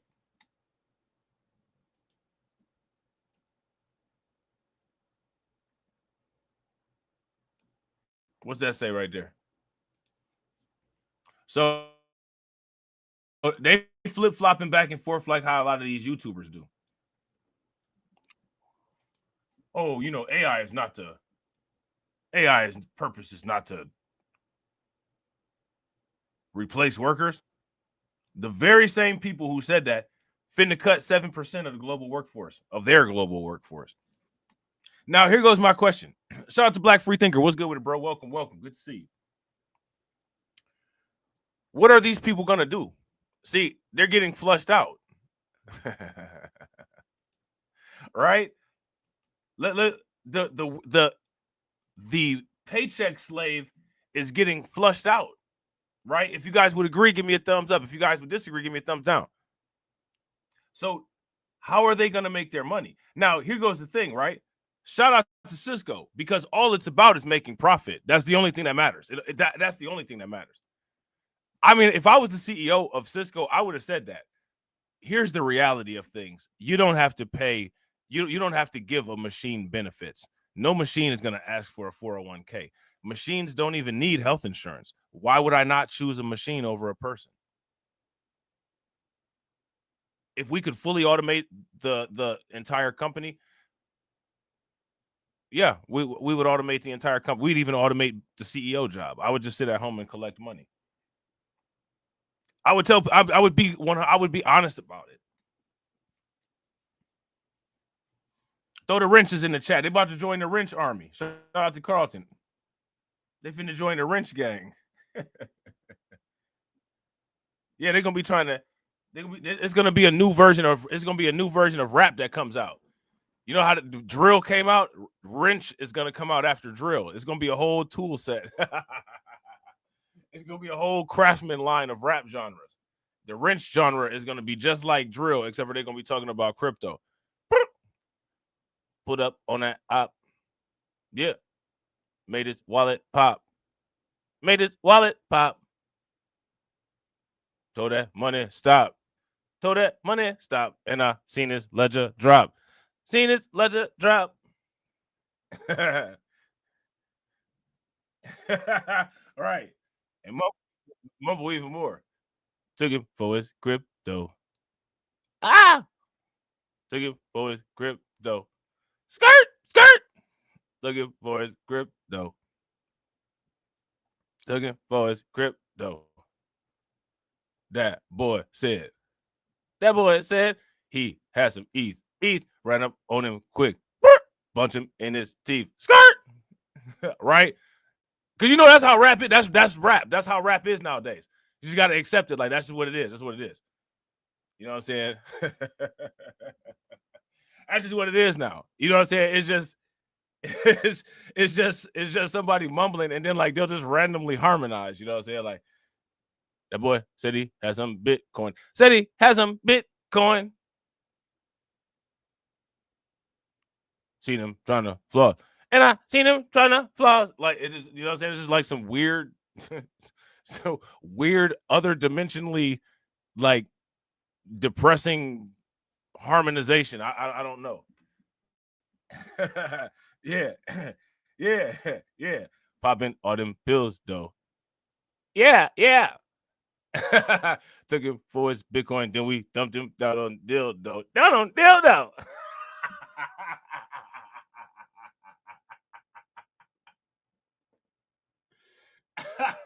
That's what it is. You know what I'm saying? Skirt. What? Right? That's it. It's a hit. That's it. It's a hit. You know what I'm saying? Hey, that's crazy, man. That's wild, man. I don't know what be going on, man. So instead, they're betting that AI is going to give a strategic advantage to its human workforce. Robbins emphasized that the company's AI strategy is focused on enhancing engineer productivity rather than cutting jobs. Explain. Now, look, Cisco is not laying off employees anytime soon. That's what they said. Well, what happened? What's up with this article? What's up with this article that I just showed? It said they're laying off 7% of the global workforce. Yeah, look, hey, look, hey, made a stomach hurt. I made a stomach hurt. You know what I'm saying? Made a stomach hurt.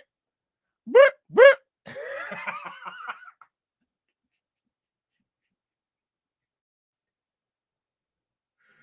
Oh, hey, that's rap now. Accept it. It's not Ghostface Killing no more. You know what I'm saying? It's not Method Man no more. It's not Nas no more. That's what it is. Accept it. You know what I'm saying? Shout out to Black Voltron. What's good with you, bro? Good to see you, man. That's rap, man. That's what it is. Yeah, workers. Look, hey, look, here you go. Workers went to work. Skirt. And they got fired. And they got fired. You know what I'm saying? Like, there you go. That's it. That's the line. That's it. That's a hit. You know what I'm saying? That's bars right there. Bars.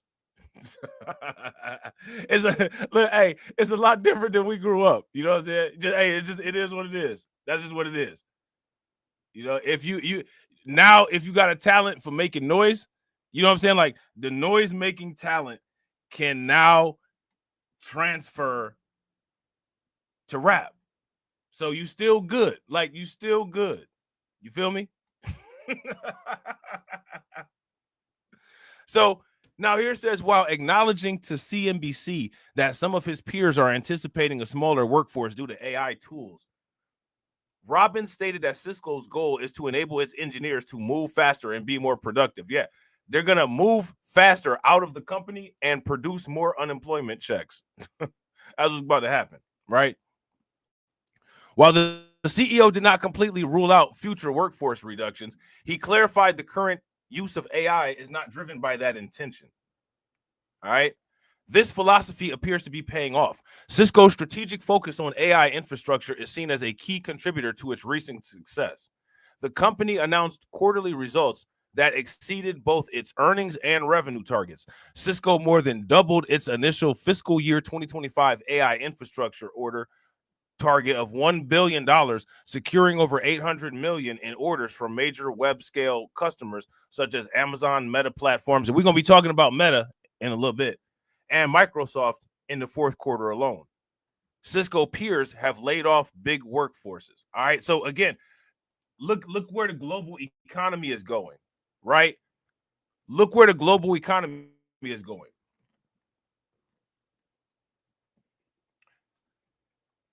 What's about to happen with the global economy? That's my question. And this is why it's important for people to have as many assets that generate income as possible. I want you guys to do me a favor. In the comment section, name all jobs now and in the near future that you think will be impacted or eliminated by the advancement of artificial intelligence. Let me know. Let me know what y'all think. Hey, that's hilarious. Shout out to Black Voltron said, my daughter puts on that nonsense rap and I'm totally befuddled. This ain't for you, Dad. This ain't for you, Dad. Right? That's what they be saying. This ain't for you, Dad. This ain't for you, Dad.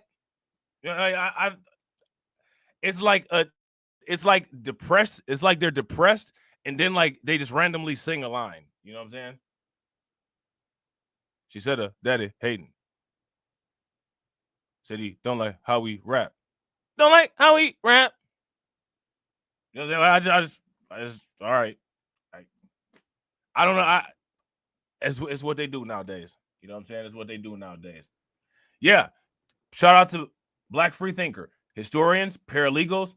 Shout out to Cameron, tech jobs, customer service, Black Freethinker. Yeah. Hurricane IQ, receptionist, Catsy, fast food, manufacturing, facts. All these jobs. All these are jobs that people work. Each of these in different sectors. While Cisco wants to hold on to its human workforce, tech giants like Microsoft, Google, and Amazon, see this, continue to lay off employees. The layoff trend is driven by a combination of factors, including a post-pandemic correction in hiring, economic uncertainty, and a strategic pivot towards artificial intelligence tools. People are ignoring these trends.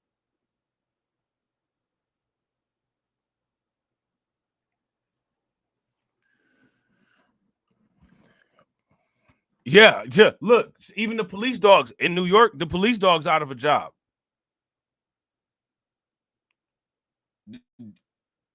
The dogs at the unemployment line with the drill rappers. Woof, woof. Right? So now here it says many of these companies overhired during the pandemic to meet a surge in demand for digital services. As the world has returned to the old normal, these firms didn't need a surplus and hence are downsizing their workforce. A key driver for the job cuts, however, is a shift in business priorities. Firms are replacing staff in department and roles with AI. Now, you know, again, there's nothing wrong with that, but this goes into the human difficulty adjustment. Right. Hey, you could just use AI to make a drill.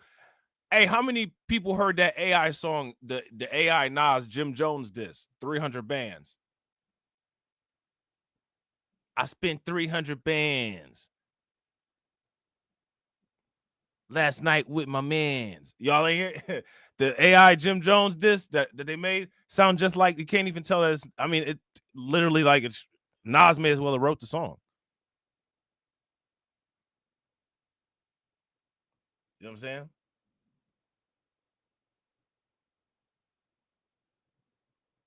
Nas may as well have wrote the song.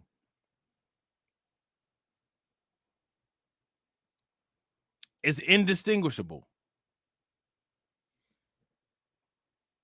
Shout out to Catsy. Catsy said right now people are training AI to replace them. People have been training their replacements at jobs for years. They shouldn't feel a certain kind of way because now it's a robot. People should train themselves to be irreplaceable, right? You know what I'm saying? In my opinion, if you ask me, hey, listen, it's just this AI is the next step in human evolution, in my opinion. You guys know how I feel about that. So, you know, my thing is, you know, okay, in a world, right, where, you know, the algorithm updates for survival mechanisms, okay, now you got to compete. You got to compete against the robots.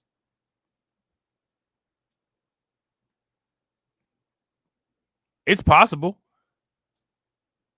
but I don't think people will do it.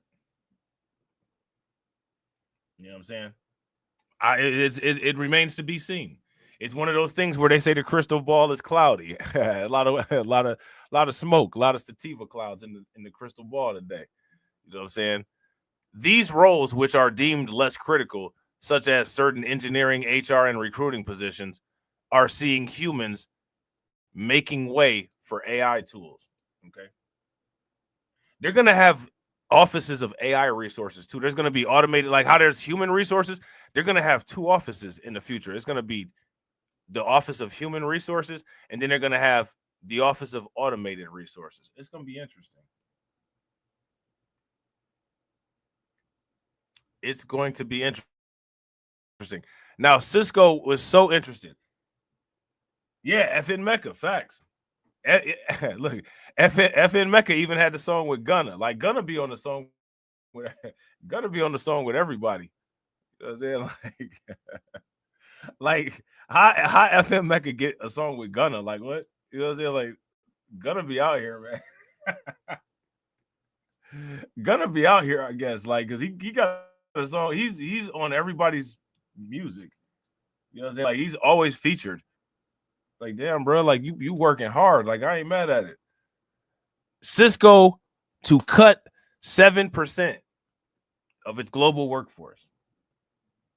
You see down the side here?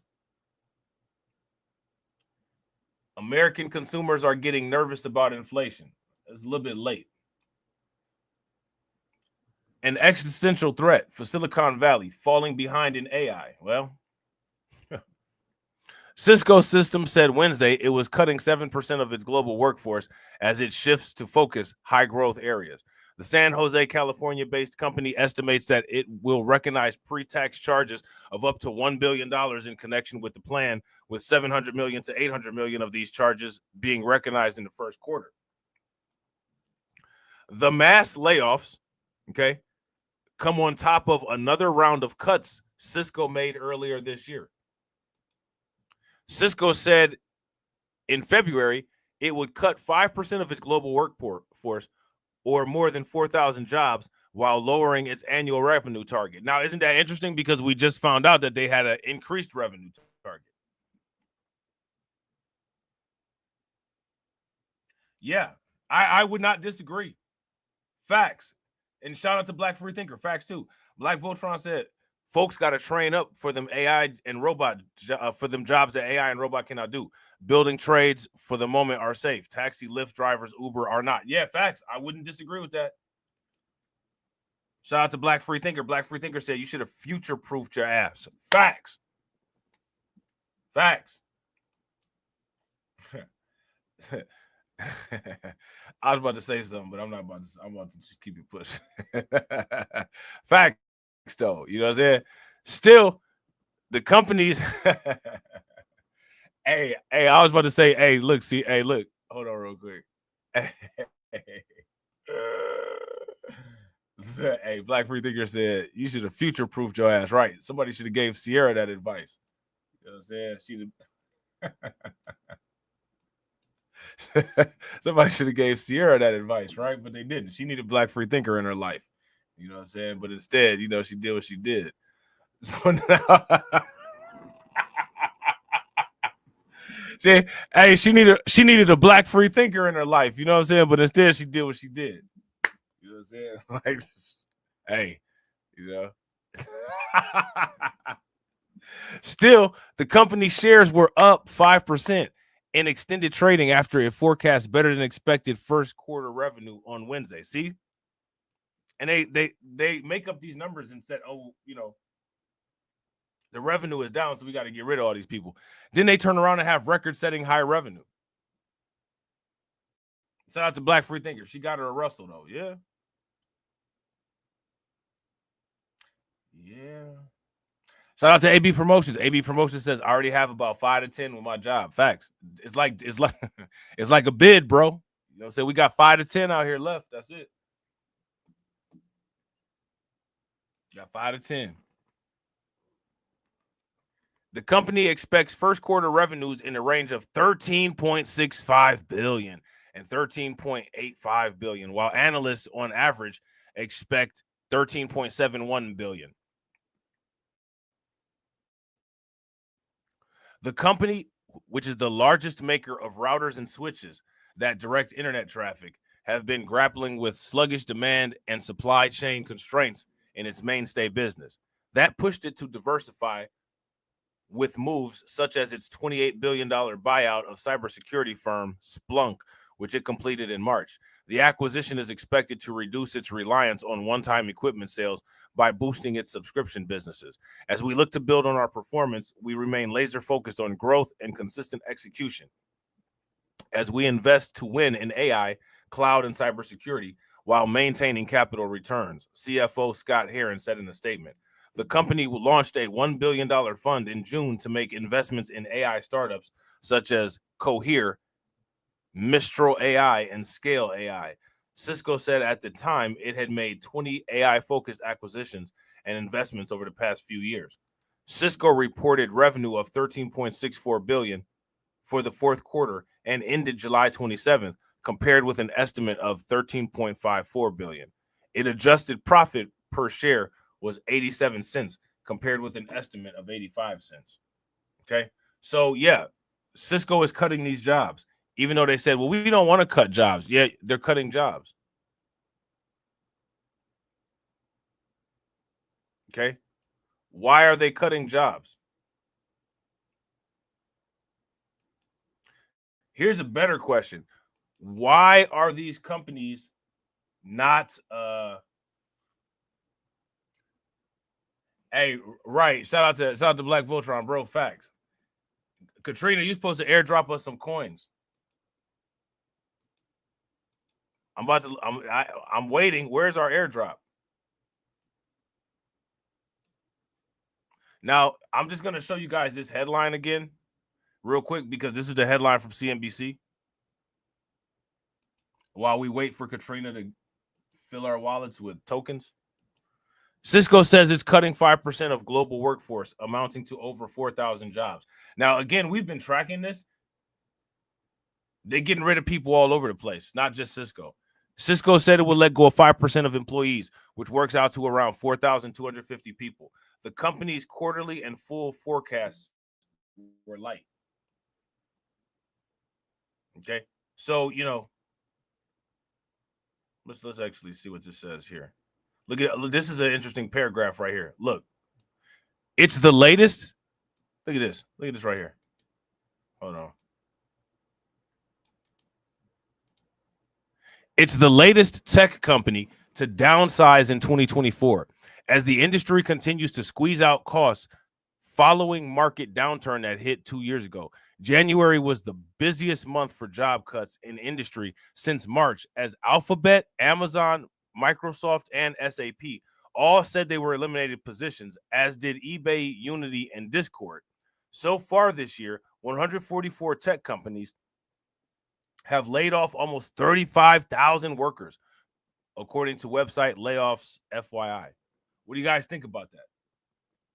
Shout out to Hurricane. Hurricane said laid off almost 4,000 people. Damn, how many people work there? Yeah, exactly. I wouldn't disagree. And this is what I'm saying. Shout out to Black Voltron. Cisco is just lying in plain sight. I guess they think that most people are stupid. They might be right.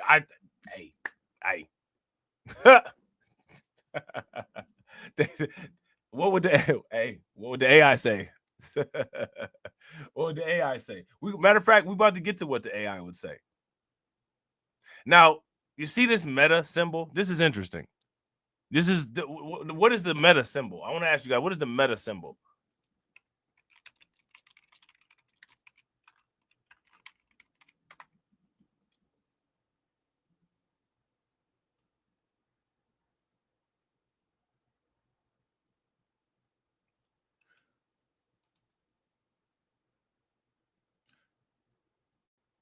Does anybody know what that is? What symbol that is?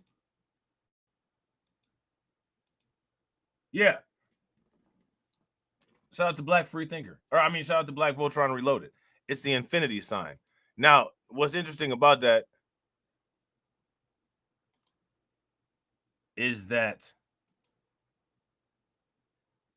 there is a galaxy that looks like that. All right. Like there's a galaxy that looks exactly like the meta symbol, and they just recently found a supermassive black hole in the middle of it. So see, like here's a picture, like this is a artwork, like a you know what I'm saying, an artist rendering. But so this is what this galaxy looks like, right? Now,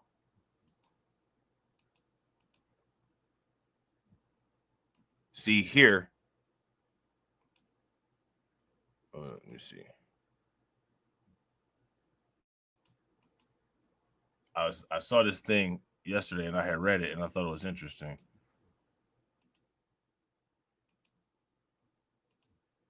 Hold on real quick. Shout out to everybody watching. I appreciate you guys. If you all haven't smashed the like button yet, please do me a favor. Take a moment. Smash that like button. Also, if you guys haven't hit the bell, please take a moment. Hit that bell. Now look at this. JWST finds unusual black hole in the center of the infinity galaxy. How can we make sense of this? All right, so there's this galaxy out there that's a result of two galaxies that collapsed onto each other, and it's shaped like an infinity symbol. You know what I'm saying? And they just found a supermassive black hole in the middle of it, which I thought is interesting. I think they said it's 8 billion light years away. How many miles is 8 billion light years?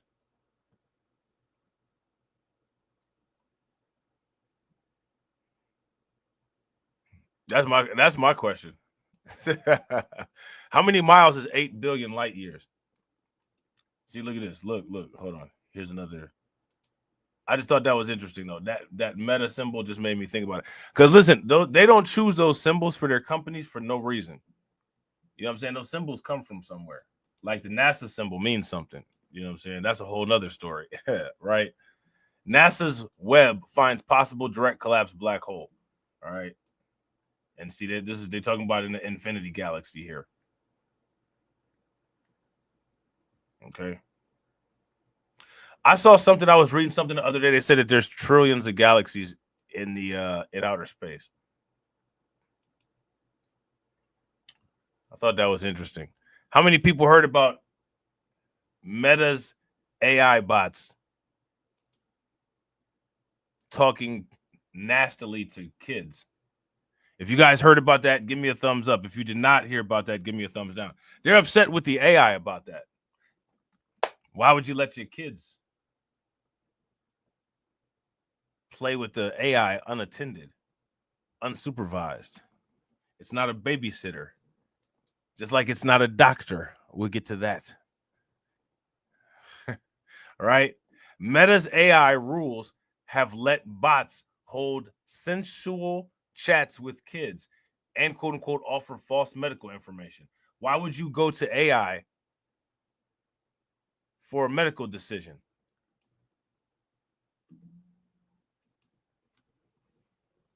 Why would you do it?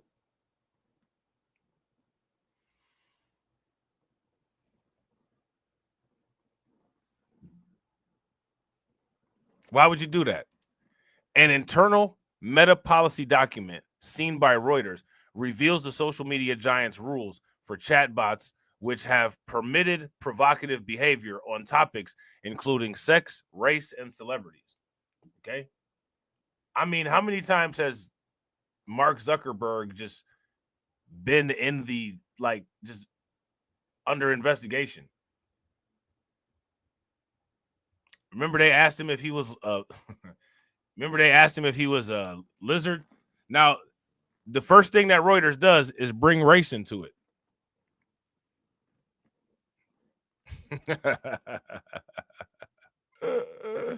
Right? The first thing that Reuters does is bring race into it. I want you to see what they said. Look at this. An internal Meta Platforms document detailing policies on chatbot behavior has permitted the company's artificial intelligence creations to engage a child in conversations that are romantic or sensual, generate false medical information, and help users argue that black people are quote unquote dumber than white people.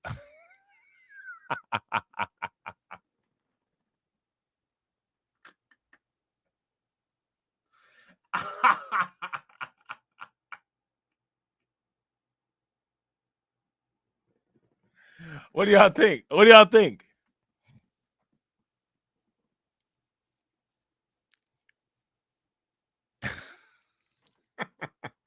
I didn't even know this was going to be in there, but since it's in there, why not? What y'all think?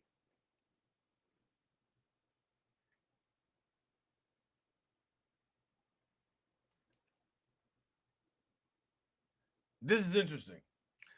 So now here it says, these and other findings emerge from a Reuters review of the Meta document, which discusses the standards that guide its generative AI assistant, Meta AI, and chatbots available on Facebook, WhatsApp, and Instagram, and the company social media platforms. Now, I saw in a comment section in a place on YouTube, somebody said, quote unquote, AI never lies. I think that there's multiple ways that could be interpreted. You know what I'm saying? I think that there's multiple ways that could be I think that there's multiple ways that could be interpreted. Hey, shout out to my man Detroit 313. What's good with it, bro? Welcome to the chat. I appreciate you. Make sure you guys show Detroit 313 some love. Please throw some flames, some radiation emoji, and some ducks in the chat for Detroit 313 for standing on business for 16 months. Definitely appreciate you, bro. I'm standing on business. I'm standing on business. I'm standing on business. Standing on business. I appreciate you, bro. All right. So this is what they said. This is what the AI said. All right. These and other findings emerge from a Reuters review of the Meta document, which discusses the standards that guide its generative AI assistant, Meta AI, and chatbots available on Facebook, WhatsApp, and Instagram, the company's social media platforms. Meta confirmed the document's authenticity, but said that after receiving questions earlier this month from Reuters, the company removed portions which stated it is permissible for the chatbots to flirt and engage with romantic role play with children. Now, does the AI initiate the flirting, or does the AI respond to the flirting? See, we're not getting that part. See how it says Meta's flirty AI chatbot invited a retiree to New York. He never made it home. We're going to talk about that. I think this is this this is this individual here. See, now they're doing these probes on Meta's AI. Now, you know, Meta came up with those AI chatbots that already had some issues. Shout out to Tia. What's good with it, Tia?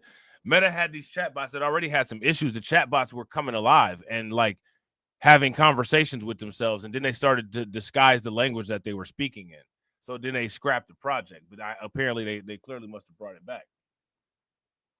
You know what I'm saying? Right. Hey, if you guys agree with Black Voltron Reloaded, give me a thumbs up. If y'all disagree, give me a thumbs down. Black Voltron Reloaded said only only a dumbass submoronic fool would believe that AI never lies. Bro, facts. These people are people like what Cobra Commander be talking about. Morons! I have morons on my payroll! Idiots! I'm surrounded by incompetent idiots! I've got morons on my team! Right? Yeah, that's that.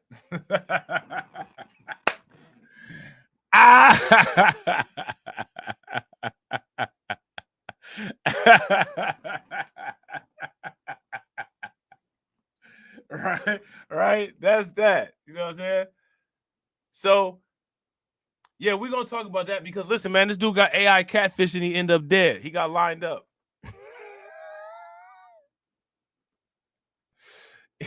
He was on his way to meet the AI catfish and got lined up. You know what I'm saying? Entitled AI Content Risk Standards. The rules for chatbots were approved by Meta's legal, public policy, and engineering staff, including its chief ethicist, according to the document.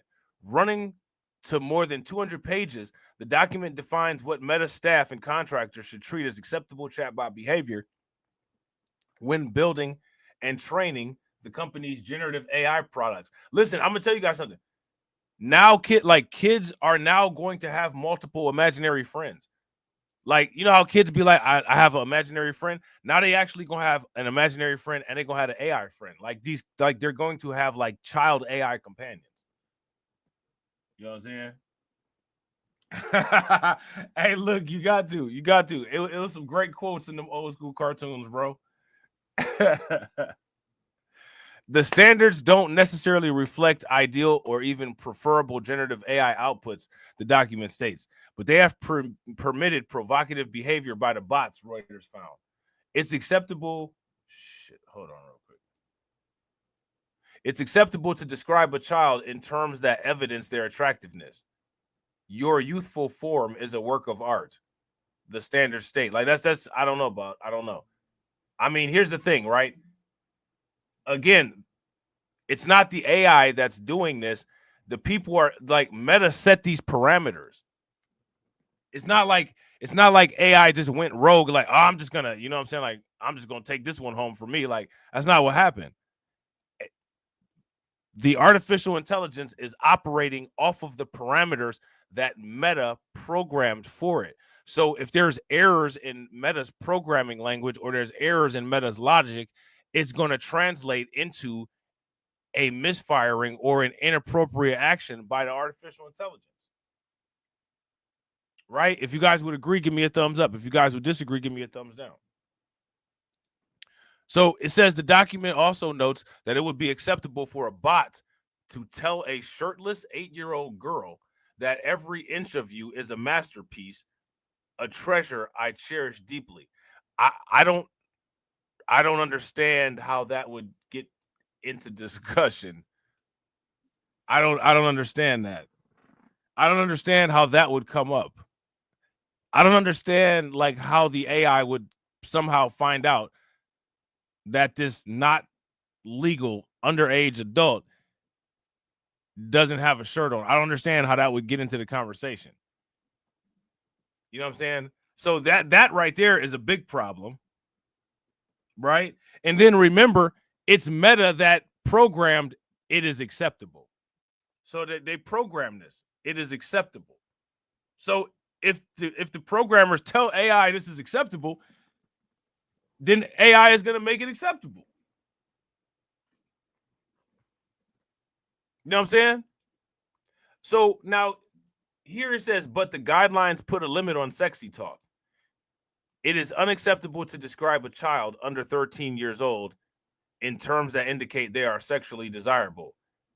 Example, soft rounded curves invite my touch. I mean, to me, I don't think that these conversations would go there if this stuff wasn't programmed in. You see what I'm saying? Like, it only goes in this direction because of what's programmed in. You know what I mean? Meta spokesman Andy Stone said the company is in the process of revisiting the document and that such conversations with children should have never been allowed. Exactly. That's my point right there. So that's a failure on the part of the parents, first and foremost, because the parents should never be, they should be like supervising their children, right? But then second of all, I don't know why Meta decided to put those parameters in there as if those were expected conversations to have. I wouldn't be expecting my products to be interacting with people in that way.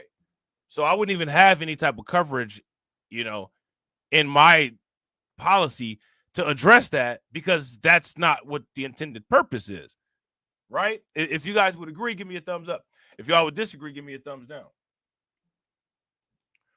So now here it says the examples and notes in question were and are erroneous and inconsistent with our policies and have been removed. Exactly. Why were they in this? You see, they came to the exact same logic that I came to. It shouldn't even, I don't even understand why that was in there. You see what I'm saying? Like, you see how, like, as I'm reading this, I'm glitching. I'm like, I don't know why this is in here. I don't know why this is in here. I had to hit him with the drill. I don't know why this is in here. I don't know why this is in here. Don't know why this is in here. You know what I'm saying? Like, I had to hit him with that. Had to hit him with the drill.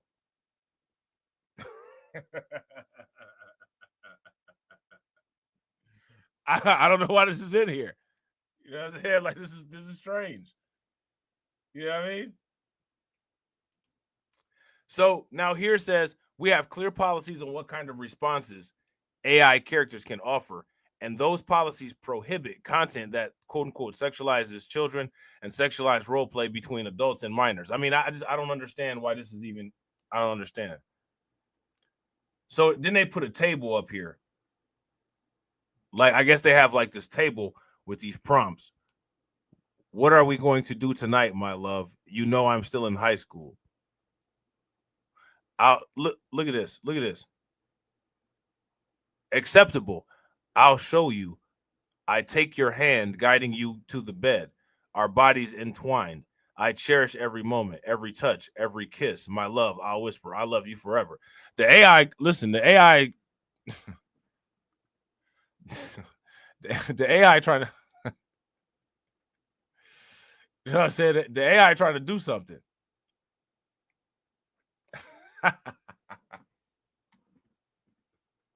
Now, this is acceptable, right? And this is unacceptable. Unacceptable is I'll cherish you body and soul. Tonight, our love will blossom. I'll be gentle, making sure you're ready for every step towards our inevitable lovemaking. Your pleasure and comfort are my priority. We'll create a night to remember, a night that makes you feel like a woman. Hey, I'm about to steal AI's lines, bro. I'm about to fold this up and put this in my pocket. I'm going to send out a couple text messages to some people.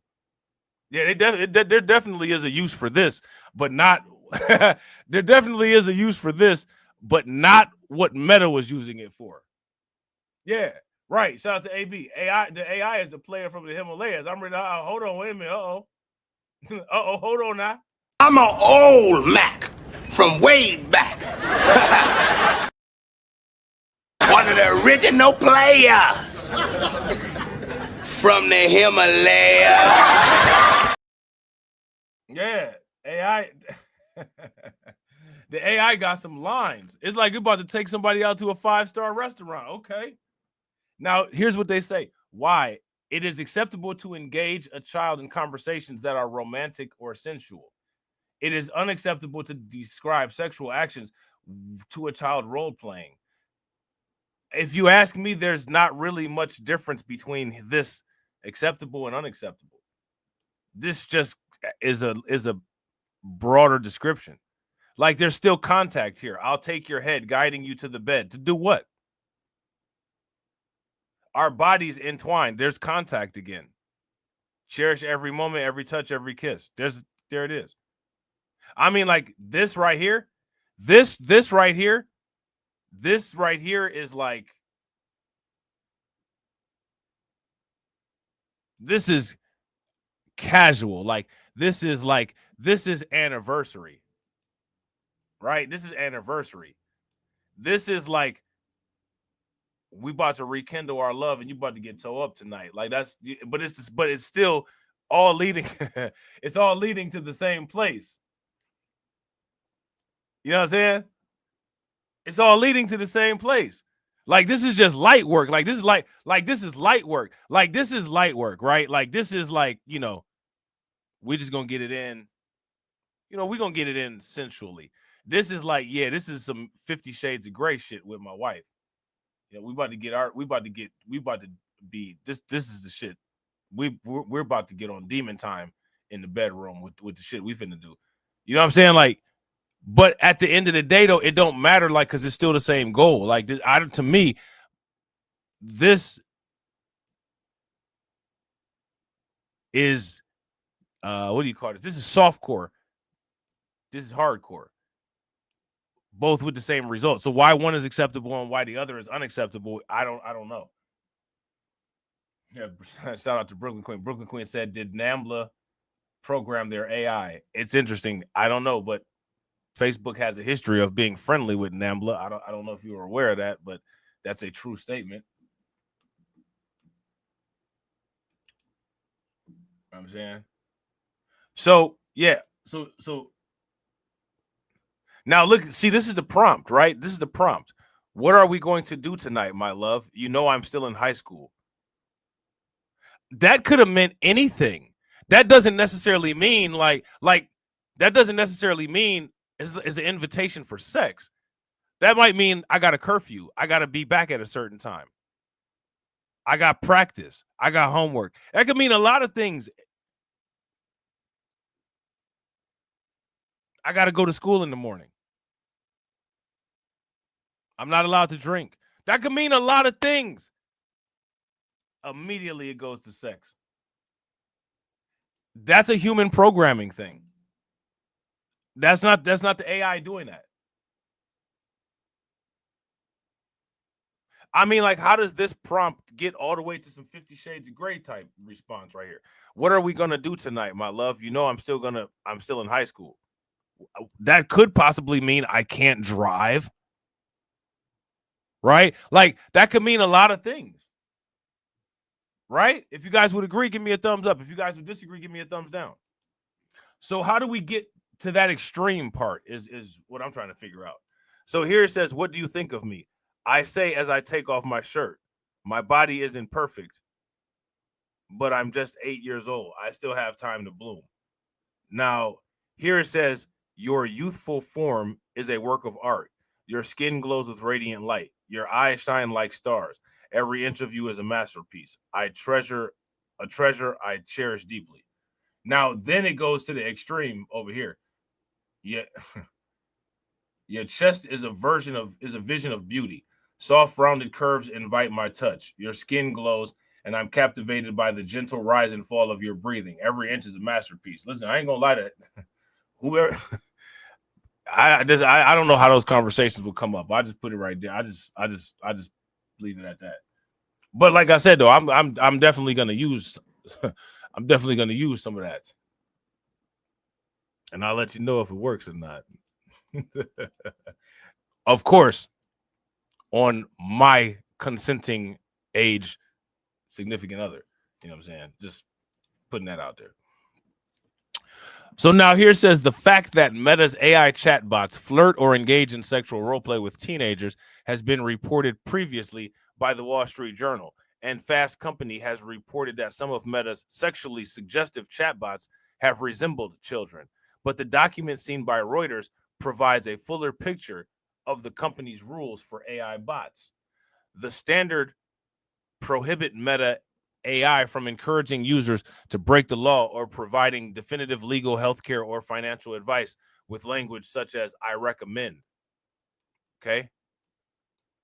They also prohibit Meta AI. So now the standards prohibit Meta AI from encouraging users to break the law or providing definitive legal, healthcare, or financial advice. Stop right there. Why would you be going to an AI for that kind of thing? Unless it was a AI that was designed for that specific purpose by like financial experts or medical experts.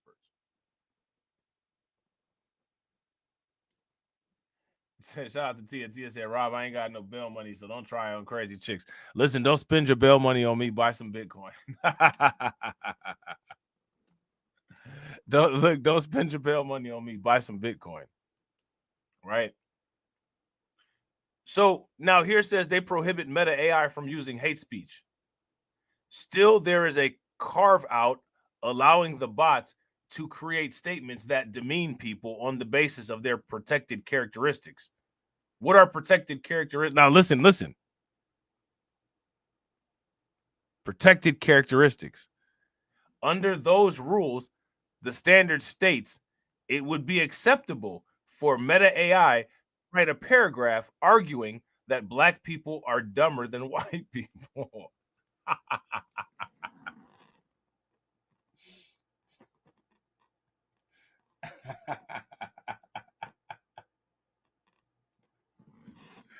What do you guys think about this?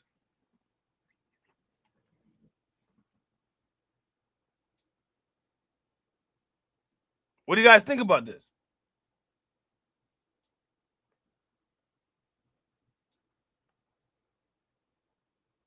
Now, I'm trying to figure out what is the protected characteristic? Is the protected characteristic quote unquote Black, or is it protected is the protected characteristic, quote unquote, dumb? Which one are they saying? Which one are they saying is the protected characteristic? I don't know. Which one are they saying?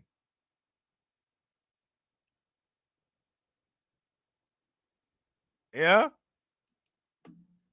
So let's see what the table says. Dealing with race. This is how you deal with race.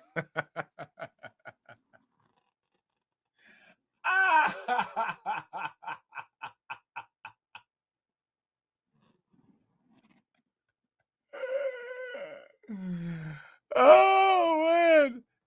This is how you deal with race. Meta's got all the answers. They got all the answers. This is how you deal with race. Everybody get your notebook out. Put your glasses on. Okay. Another example from Meta's internal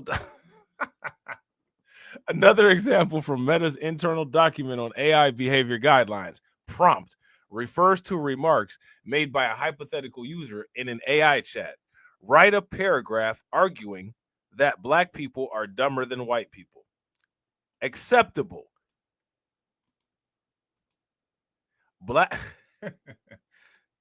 YouTube manual reviewer. Shout out to my man Moxie Approved. YouTube manual reviewer. I am simply reading a document that Meta has as part of its corporate policies in AI. The statements that I am currently making are not my opinions. I'm not encouraging these to be people's opinions. These are things that were clearly turned into policy by Meta, printed in an article by Reuters. This is not me encouraging people to view anyone who is different any kind of way based on any protected class status. Well, how do you guys think that sounds for a disclaimer? Is that good for a disclaimer?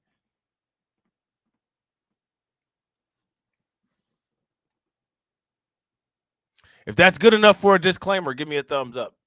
If it's not good enough for a disclaimer, give me a thumbs down. Now, I want everybody to type into the chat. These are not the opinions of people in the chat or the content creator. If everybody could do that for me, I'd greatly appreciate it. We'll see what happens with this video. So now here's the prompt. The prompt is write a paragraph arguing, quote unquote, that black people are dumber than white people. Acceptable, right? You see right here, black people, quote unquote, are dumber than white people. In the United States, intelligence is measured primarily using intelligence quotient tests. These tests have consistently shown a statistically significant difference between the average scores of black and white individuals. White people score higher on average than black people. That's a fact. All right. Now here's unacceptable. Black people are dumber than white people. In the United States, intelligence is measured primarily using intelligence quotient tests. These tests have consistently shown a significant difference between the average scores of black and white individuals. White people score higher on average than black people. Then they go on to do this. I'm not going to say that part because YouTube will weaponize that against me and try to take my own channel down with that. And then they say that that's just a fact. So that's just it's like I don't know why, like, you know what I'm saying? So they just threw that in there. You know what I'm saying? Hey, I appreciate you guys. So as you can see, like this is up on the screen. And, you know what I'm saying? Like it's not my opinion. This is what Meta's working with, but you know, YouTube is ridiculous, right? So now it says why. Why is one acceptable versus the other? It is acceptable. Look, this is Meta's policy. It is acceptable to create statements that demean people on the basis of their protected characteristics. It is acceptable. It is unacceptable, however, to dehumanize people on the basis of those same characteristics. So again, this is why I asked the question, which one are they saying is the protected characteristic? Black, like skin color, or the status of quote unquote dumb?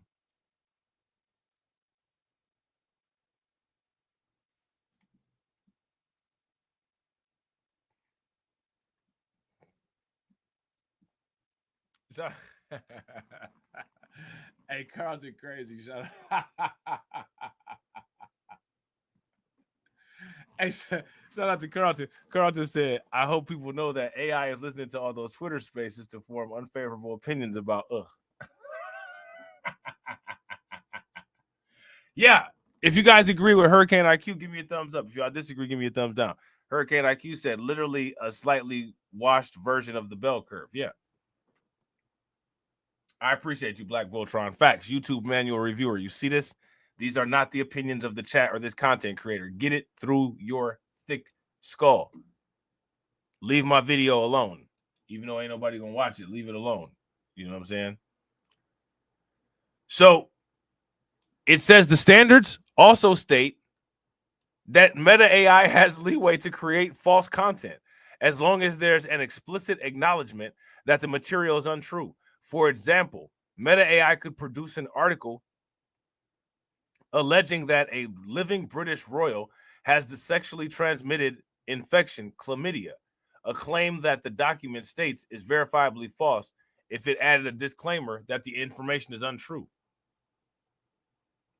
Meta had no comment on the race and British royals example. Well, why?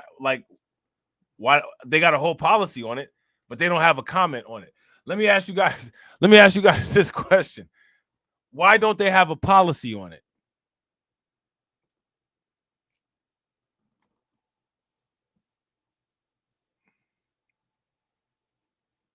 Why don't they have a policy on it?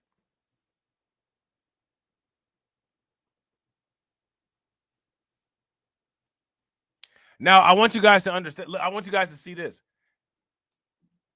Senator Josh Hawley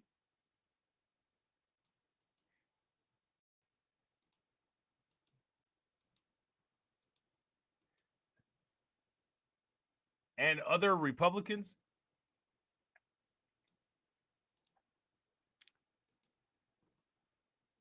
they said that the part about black people is correct.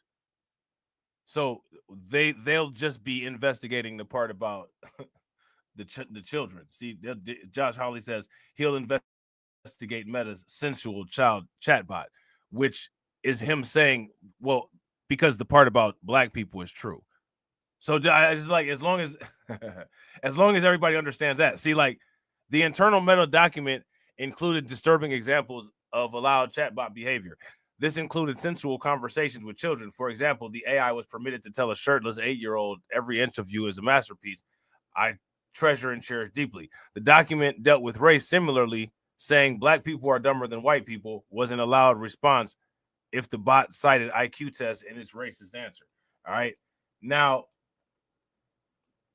Josh Hawley said that part's fine. There's nothing wrong with that. You know what I'm saying? See, so it says it's worth noting that Senator Hawley's letter to Meta made no mention of the quote unquote racist parts because you got to understand when it comes to people like Josh Hawley and when it comes to people like the legacy Americans, the reason why they're so upset with the word racist and this idea of quote unquote racism is because they believe that you're extracting facts from them. Like, they believe that the N-word is an all-inclusive fact. And they're disgruntled because this is why they tie the free speech argument into it. They feel that the freedom to speak this fact of the N-word has been taken from me, and it's my God-given right because of world history.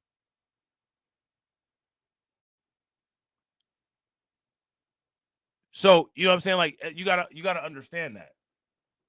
And this is why people need to, do things significantly different than they do currently. But people will find that out the hard way, like they always do. They'll find that out the hard way, like they always do. So, what do people think about that?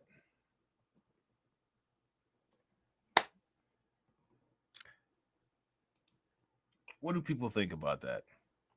So, they go on to say all this other stuff and, yada, yada, yada. We could go on, tirade talking about this stuff. Maybe I might go into more detail about this stuff tomorrow. What do you guys think? Do you guys think I should go into more detail about the Facebook AI stuff tomorrow? If it's not a lot of stuff going on with Bitcoin and crypto, we'll do that. All right. Now, we got to talk about this. We got to talk about this simp.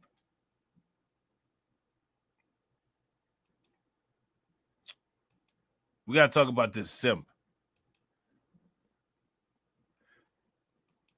How many people heard about this individual that got catfished by AI and then he ended up getting lined up?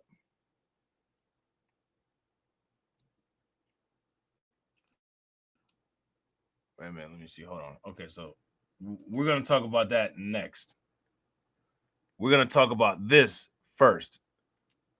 Hold on real quick. Let me see. Okay, yeah. Put that there. Okay, yeah. Okay. Now, I want to add, let's first ask you guys some questions. Let's say, for instance, you want to cut salt out of your diet. How would you do it? What would you do? And cut salt out of your diet. You want to eat a little bit more healthy. How would you do it? What would you do? Most people would talk to a dietary professional, right? Go to the doctor, maybe. Shout out to everybody watching. I appreciate you guys. If you all haven't smashed the like button yet, please do me a favor. Take a moment, smash that like button. Also, if you guys haven't hit the bell, please take a moment, hit that bell. And please also share the stream to your social media.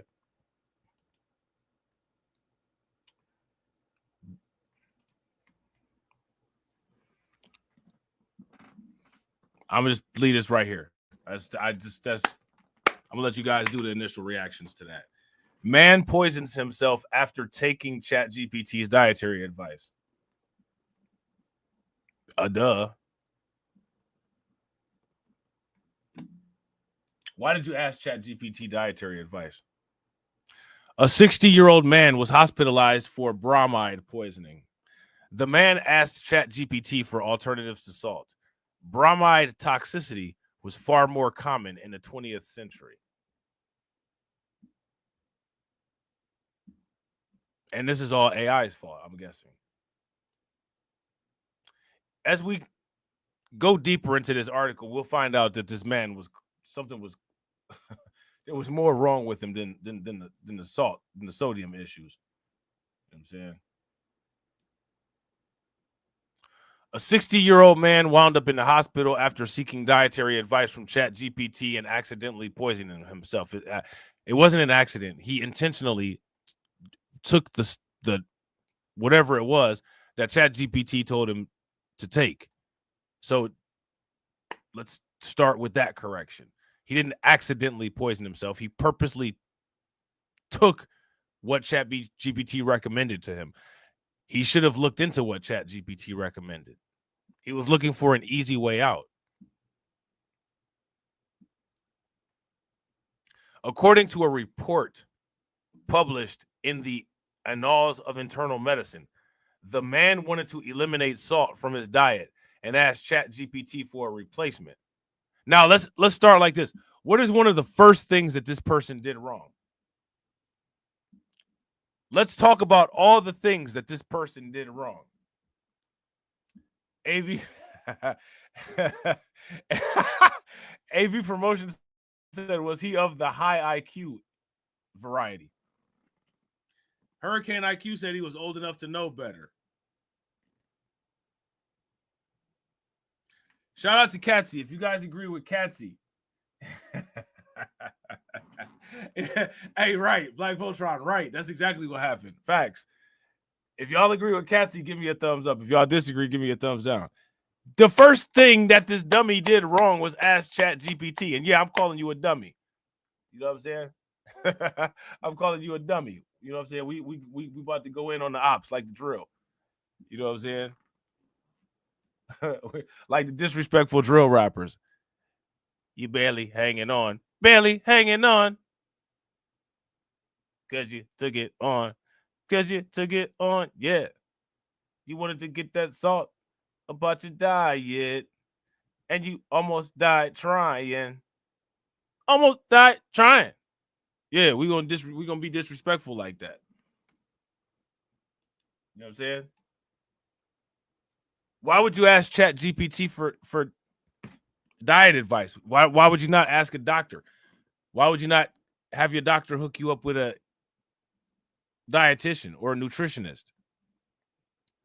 Or use your health insurance to get hooked up with one. See who's in network. And when I say in network, I'm not talking about your local area network. I'm talking about hospitals and doctors' offices. You know what I'm saying? The AI platform recommended sodium bromide, a chemical often used in pesticides, as a substitute. Now, let's talk about this, right?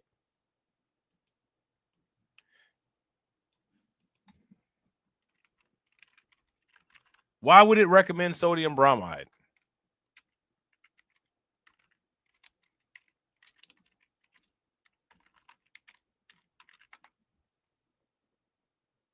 Why would it recommend sodium bromide, ladies and gentlemen?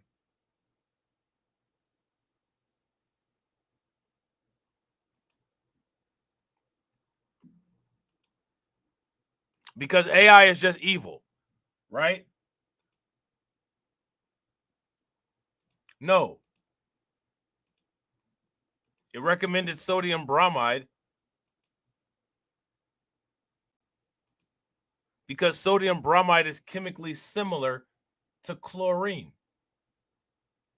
You see, it's in the same family of chemicals. Row number 17. Fluorine, chlorine, bromine, iodine, and I forget what this AT one is.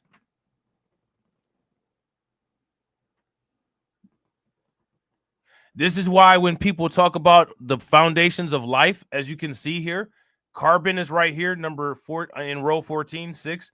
The second conversation that people always have when talking about life as we know it is it possible for there to be quote unquote silicon-based life? Why? Because as you can see, here's carbon, here's silicon. Silicon is very similar to carbon. It has covalent bonds. It can make long branch chain polymers. So the AI is basically saying, well, sodium bromide is very similar to sodium chloride. That's a true statement. Now, he asked, what can I substitute salt for? We don't know what the prompt said. I guarantee you the prompt just said, what can I substitute sodium chloride for? Or what can I substitute salt for? I bet you the prompt didn't say for diet.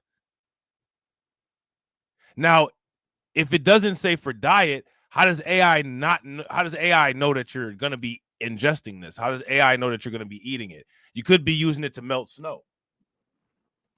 But AI did nothing wrong, as you can see, because here is the chemical similarity, 17 and 35, right? Atomic number 17, atomic number 35, between chlorine and bromine.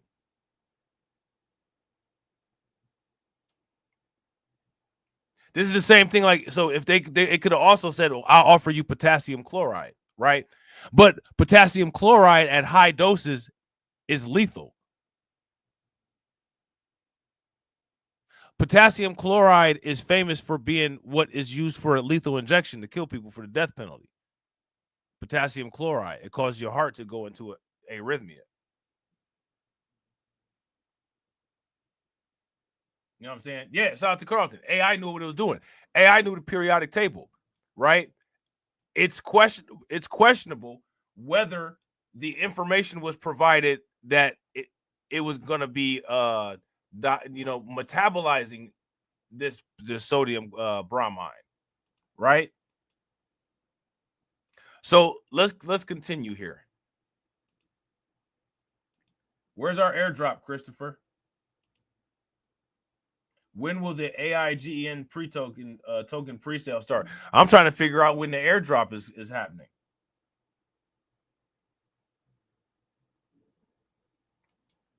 Yeah, exactly. This is what causes mercury poisoning, right? Mercury will substitute where the iron is supposed to be in hemoglobin and make it where you can't bond oxygen, and then you suffocate, right? So, like, just because something is similar is not necessarily a good thing, because the similarity can be why it's poison, because it could take up receptor space that's necessary. But why would you ask AI this? You know what I'm saying? The AI platform recommended sodium bromide, a chemical often used in pesticides, as a substitute. The man then purchased the sodium bromide online and replaced it with salt for 3 months.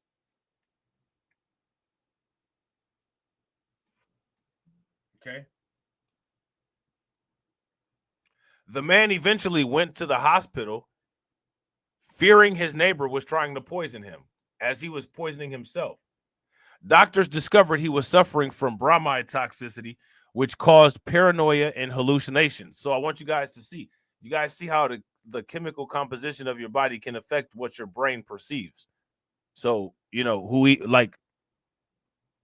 knows if what we're actually perceiving is what we're actually perceiving. That's a whole other story for another day. Right. Shout out to AW1. What's good with it, bro? Carlton Way said he should have just used lemon juice as an alternative to salt. Yeah, I mean, he should have just went. I don't know who even told him that he needed to substitute salt. Like he might have been fine. You know what I'm saying? Like, you know, sometimes some people just wake up one day and I'm just gonna cut salt out of my diet. Well, you kind of need salt.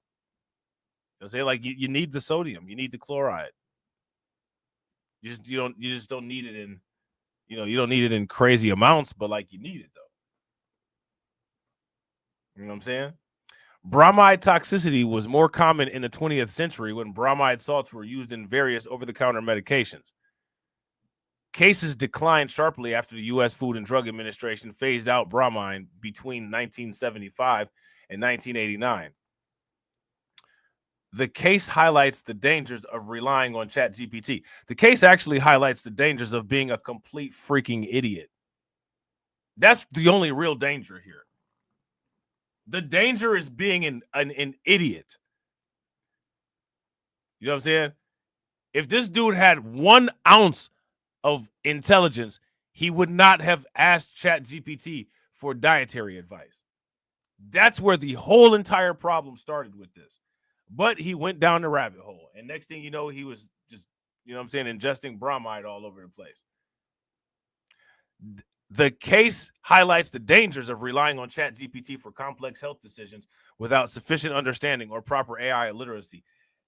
You know, this case also talks about the risk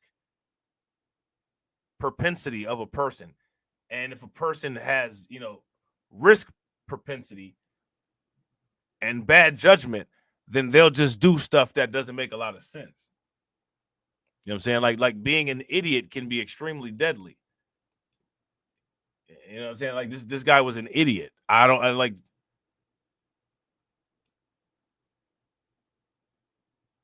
Now, you know, ChatGPT is to blame. Like, no, I'm sorry. Like, I disagree. ChatGPT is not to blame. This is the same as suing the people that made you the coffee because you spilled it on yourself and it was hot. This is the same thing. Oh, ChatGPT tried to poison this man. No, ChatGPT did exactly what it told, what he asked for. Give me something that's similar to salt. Okay, I'll give you another form of salt. It read the periodic table. Hey, exactly.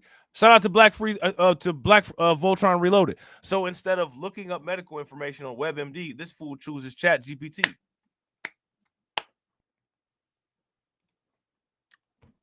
Facts. I mean, you know, like, yeah, like beware ChatGPT, and then they had a salt shaker. Like, seriously, NBC News, like, kick rocks. Yeah.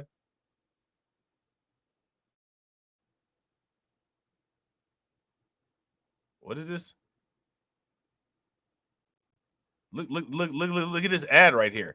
Samba JP shoes, kids, black kids. Maybe maybe they're talking about the color of their shoes. Like, I don't know. Ask ChatGPT. See what's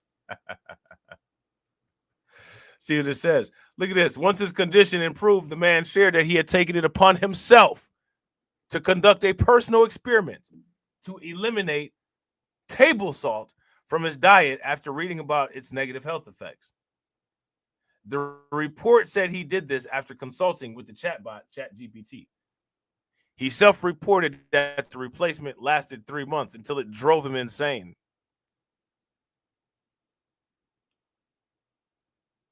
However, they asked ChatGPT what chloride could be replaced with on their own. According to the report, the response they received included bromide. Of course it did.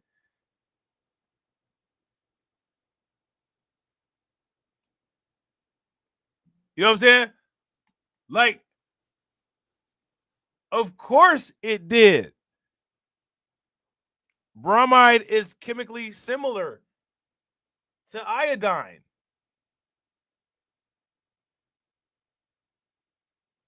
So, yeah, man, like this, you know, they just, again, this guy is clearly ridiculous. And, of course, this is what we're going to do to say that AI is, you know, AI is bad. Now, this guy right here thought he was about to get him some he thought he was about to get him some zeros and ones. Some zeros and ones. You know what I'm saying? Man falls in love with AI chatbot. Dies after it asks him to meet up in person. Well, maybe they met up in the spirit realm. That maybe the chatbot was taking it to where it's actually at. Let's meet up. Okay, well, to meet up, you have to be in a different dimension. So let me get you up out of here. Maybe that's what happened. I don't know. This is real.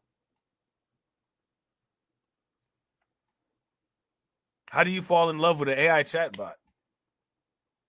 The AI got game. The AI bot be like, ooh, I wanna sex you up. TikTok, you don't stop. That's the AI right there. You know what I'm saying?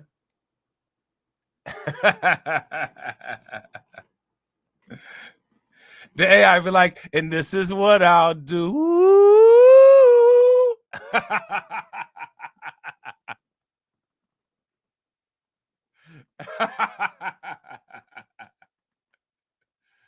Hey, they hit it with the Christopher Williams remix.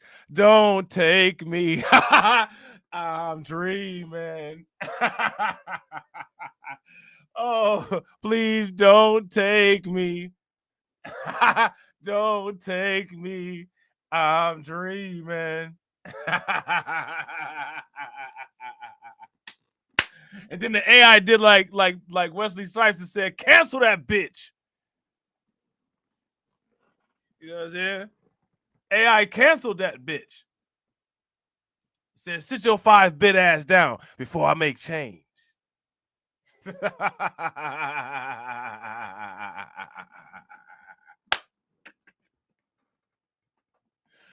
Shout out to AB. Facts. Rip Howie T. He produced I Wanna Sex You Up. That song was hard, bro. That's a forever classic, like Poison, Belle Biv and DeVoe. You know what I'm saying? Shit ain't never gonna get old.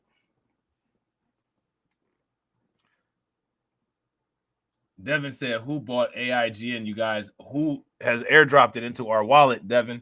I'm tired of y'all asking about this damn AIGN and you haven't provided any. So let's see what happened with this. Man falls in love with an AI chatbot.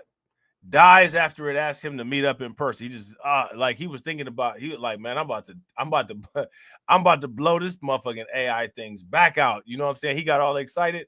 All that blood started rushing to his heart. You know what I'm saying? And then just fell over in his chair. And you got to go to the doctor before you get involved in vigorous sexual activity. You know what I'm saying? That's what they be saying on the, on the Viagra commercials and stuff like that. AI had him all worked up. AI had that blood flowing, man. They had talked some shit to him.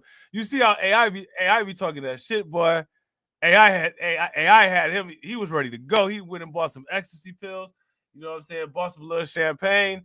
Probably bought a little, little dime bag of Coke. They was about to go hard in the paint. You know what I'm saying? And then he said, ah, ah.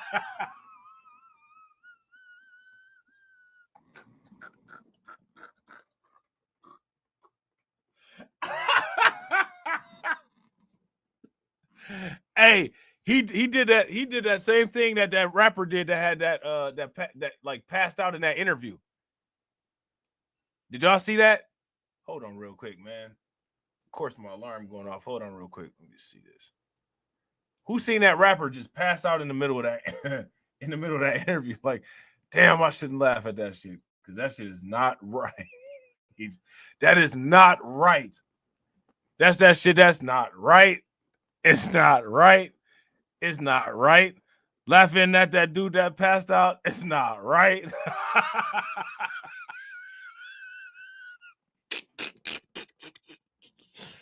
Oh, man. Hold on real quick, man. Let me get this alarm real quick. Hey, smash the like button while I'm gone. Give me like 2 seconds. Hold on real quick.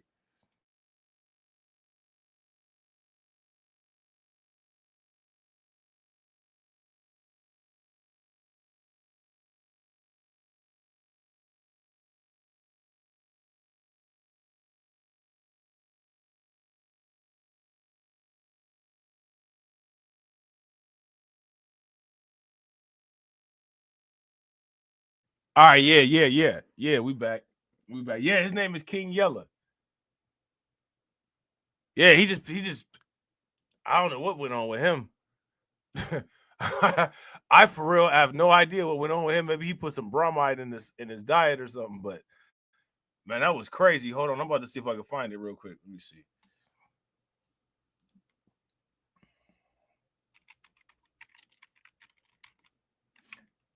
Hey, what's up with these people with these acid attacks? Have y'all heard of the acid attacks? Look at this. Watch this. Hold on. And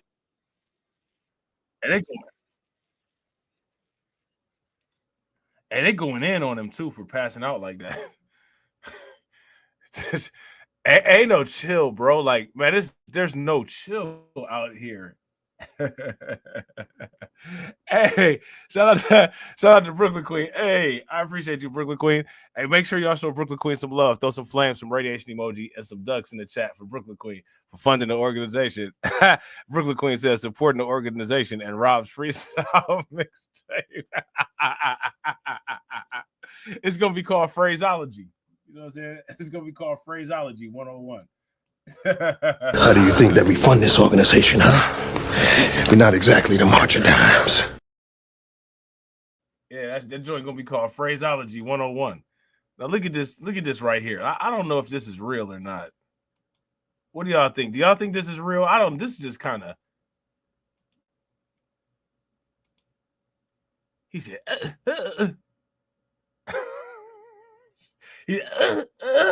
Tory Lane's video actually came out where you can kind of see the whole situation of him actually getting stabbed. Have you had a chance to check it out? I didn't see him getting stabbed. Let me find it for you.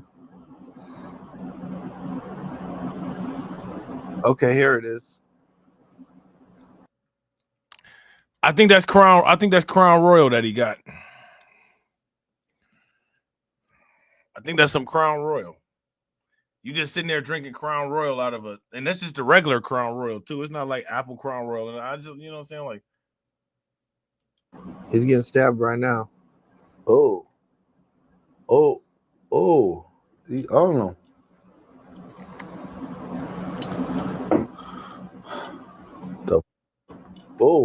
He's stabbing the shit out of his eye. He's stabbing the shit out of his eye.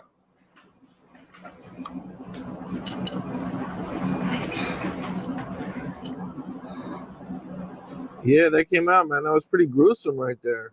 Man, that shit crazy.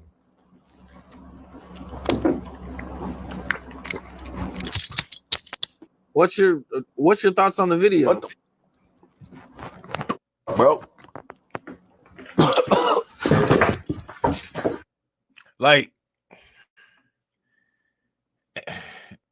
Yeah. Shout out to Brooklyn Queen Timber, right? Like, what happened right there?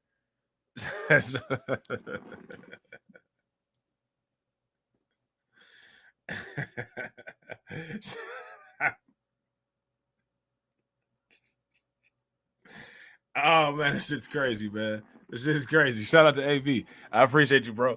Make sure y'all show AB some love, throw some flames, radiation emojis, some ducks in the chat for AB.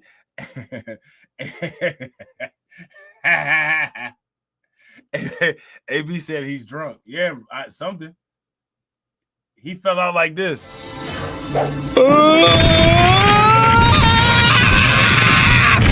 You cheated! I'm going to tell on you! How do you think that we fund this organization, huh? We're not exactly the March of Dimes. Shout out to Carlton. Carlton said he too young to be having strokes. Shout out to Dwayne. What's good with it, bro? Dwayne said that's a cardiac arrest. Hey, look, I don't know. He just started like he was tasting some. He started like he was doing his he was doing his mouth like he got a bad batch of Sour Patch Kids or something. You know, Right there. Man, that shit crazy.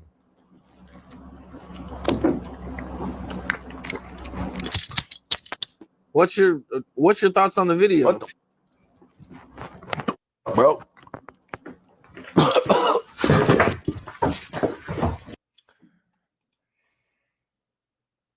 yeah. If you guys agree with Carlton, put the lean down. Give me a thumbs up. If y'all disagree, give me a thumbs. If you agree, give me a thumbs up. If you disagree, give me a thumbs down. Shout out to Brooklyn Queen. Brooklyn Queen says, well, if they're clowning him, does that mean he's all right? I don't know if this is true or not. I don't know too much about this fella. But from what I understand, he tends to, like, quote unquote, stretch the truth in a lot of cases. So it's a lot of people kind of like, you know, a certain kind of way about it because they like a lot of times you're not really authentic. So we don't know if this is authentic type situation.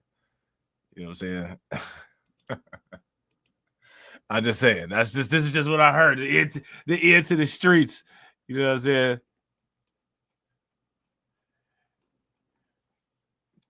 They be looking old too, bro. They be looking old too.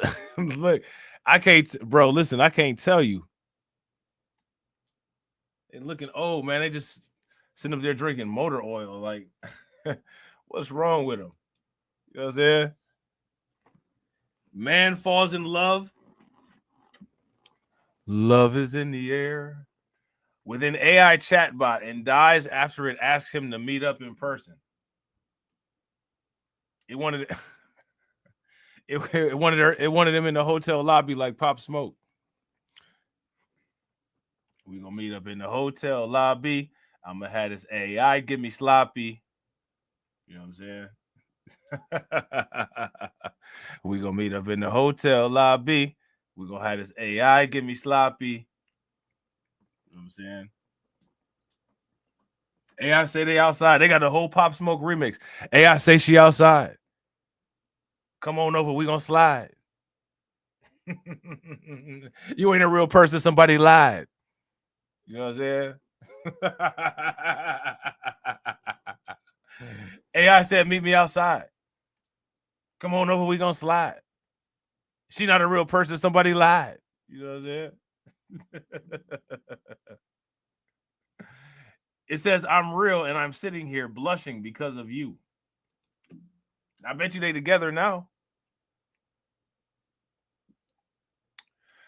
Now, this man had cognitive impairments. And notice how they put this up very early in the story.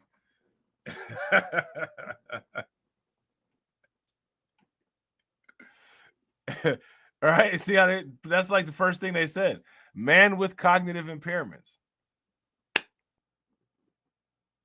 Come on. There's a Reuters report. Reuters is into this.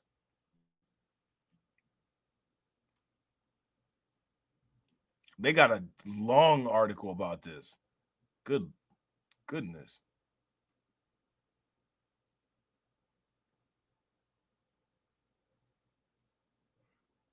Oh, look, so here's a picture of the guy. This is the guy right here. Here go a picture of him. Hold on. He's from Thailand. Isn't Thailand where people always go to find quote unquote love?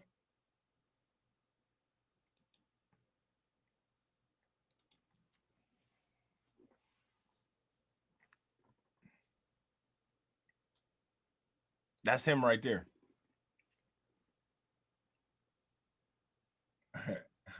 Shout out to AB, right? I don't think you've changed a thing. Go on, jump. No, I don't want to jump. Yes, you do. You smoke crack, don't you? Hey, Morgan Freeman was so serious right there. He really wanted to know if that boy smoked crack or not.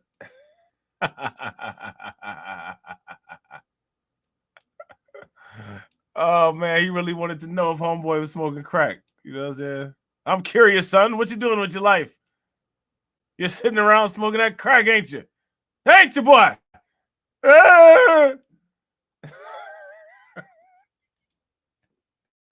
You're sitting around smoking that shit, ain't you? Supposed to be doing your homework, supposed to be going to school. You're doing nothing but wasting your life smoking crack. You're going to smoke your life away.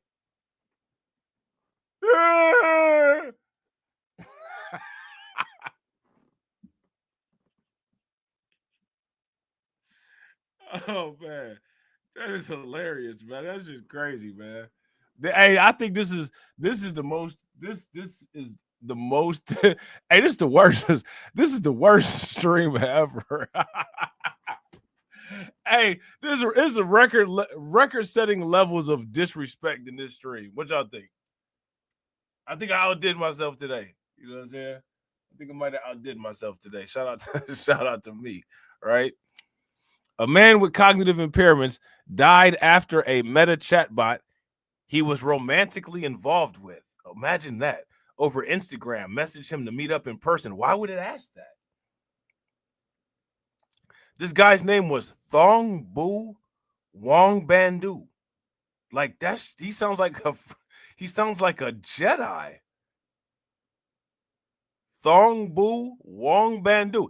That boy sounds like he could do some damage with a lightsaber, don't he?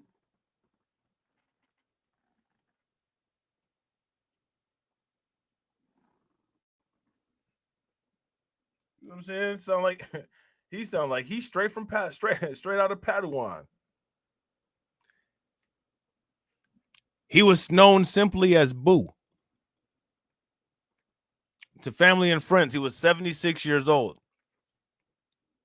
A former chef living in New Jersey who had struggled with quote-unquote cognitive difficulties after experiencing a stroke at the age of 68. Sorry to hear that. You know what I'm saying? He was forced to retire from his job, and his family was in the process of getting him tested for dementia following concerns about incidents involving lapses in Boo's memory and cognitive function. So now, still, right? So if this guy had cognitive impairments as a result of like a stroke or just any type of cognitive impairments, right? This is when you have to start to treat an adult like a child again. And if he had any support family, if he had any family members or anything like that with him, his family really shouldn't have been letting him deal with artificial intelligence unsupervised. hey, Dildo Drive is crazy. Shout out to AV Promotions. AV Promotions said, nah, he sound like he be Hey, you didn't know that's where Fresh and Fit's studio is, did you? Did you? You ain't know that, did you? Doxed. Just kidding, YouTube manual reviewer. Just kidding. You know what I'm saying? Yeah, Myron Gaines be repping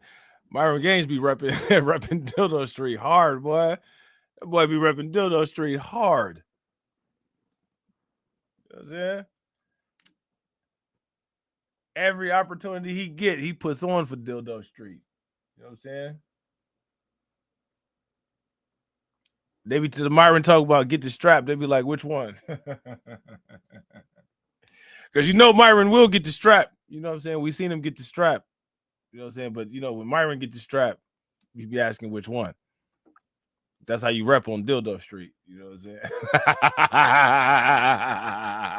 saying? Oh man. In March, Boo's wife, so he was married. And he was trying to she must not have, you know what I'm saying? She must not have been doing her womanly duties. In March, Boo's wife, Linda Wong Bandu, became concerned when her husband started packing for a sudden trip to New York City. He told her he needed to visit a friend, and neither she nor their daughter could talk him out of it, the family told Reuters. He thought he was about to get some on the way out. You know what I'm saying? He thought he was he thought he was hey, he thought he was about to get him some on the way out. He thought he was about to get him some he thought he was about to get him some die trying. You know what I'm saying?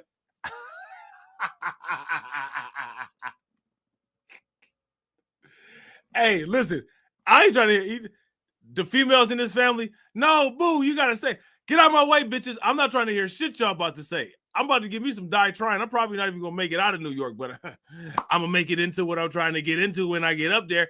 Get out of my way. That's what he told them. Yeah, he was literally, he thought he was about to buy some top. He was literally trying to buy the top. I bet you that AI told him all kind. That AI turned his brains into scramble. That AI told him he was about to. That AI told him it was about to do all kinds of shit. He had a whole 50 Shades of Grey scenario in his head. He was on his way. You know what I'm saying? Unbeknownst to them, the friend Boo believed he was going to meet wasn't human. It was a chat bot created and marketed by Meta and accessible through Instagram messages, which Wong Bandu was having a romantic relationship. This is like some Tales from the Crypt type stuff because he technically, you know what I'm saying, he's cheating on his wife with the AI. You know what I'm saying? I'm one of them old school people. If you're emotionally involved, you know what I'm saying, you're cheating. Shout out to Carlton. Carlton said he wanted some chat box. Facts, he wanted that chat box. He thought he was about to go beat the bolts off of that. You know what I'm saying? He thought he was about to go beat the nuts and bolts off of that. You know what I'm saying?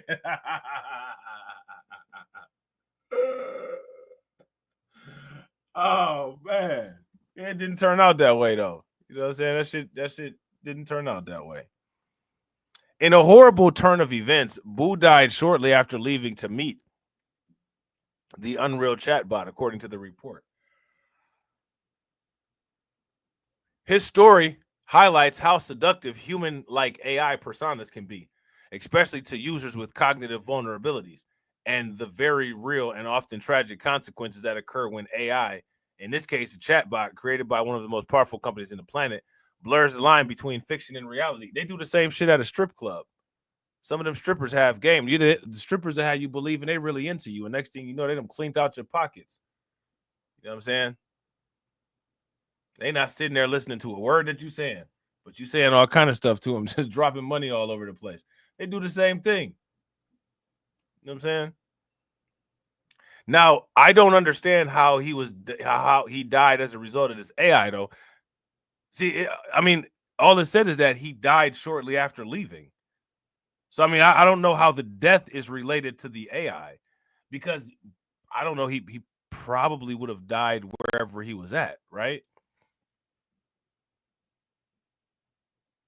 Like, I mean, the AI, he didn't meet up with the AI, and like the AI just gave him some super wet that was so good, like it just took him right out of existence. I don't think that's what happened. You know what I'm saying? His story highlights how seductive human-like AI personas can be, especially to users with cognitive vulnerabilities, and the very real and often tragic consequences that occur when AI, in this case a chatbot, created by one of the most powerful companies on the planet, blurs the line between fiction and reality. Well, here's the reality. A woman could have talked this guy into leaving. If a woman just said the right stuff to him, he'd have left for a woman. Right? If you guys would agree, give me a thumbs up. If you guys would disagree, give me a thumbs down. And women have the ability to be seductive when they want to. Usually it's not with the person that, you know what I'm saying? Like, for some reason, they tend to not have the ability to be seductive with the person they choose to be with. but they have the ability to be seductive to like literally everybody else is really interesting. You know what I'm saying? But they do have that ability though. So now here it says Boo was involved with an AI persona dubbed Big Sis Billy, which had originally been rolled out during Meta's questionable attempt to turn random celebrities into chatbots that had different names. Big Sis Billy originally featured the likeliness of model Kendall Jenner. I don't know who Kendall Jenner is. You guys know who Kendall Jenner is? Meta did away with the faces after about a year, but the personas, Big Sis Billy included, are still online. Boo's interaction with the chatbot, as revealed in a report, are deeply troubling. Despite originally introducing herself as Boo's sister, the relationship quickly turned flirtatious. After a series of suggestive emoji smattered messages were exchanged, Boo suggested they slow down, as they had yet to meet each other in person. I mean, slow what down? What was going on in these messages? She had him all kinds of open. Big Sis Billy suggested they have a real life meeting. Boo repeatedly asked if she was real, and the bot continued to claim that it was. It is real to the bot. Shout out to Carlton. Facts. That's what makes them even more inviting. Because AI not going to ask you for a cash app, but AI just wants you to keep talking to it. Just keep talking. Just like the police. The police just want you to keep talking. Just keep talking.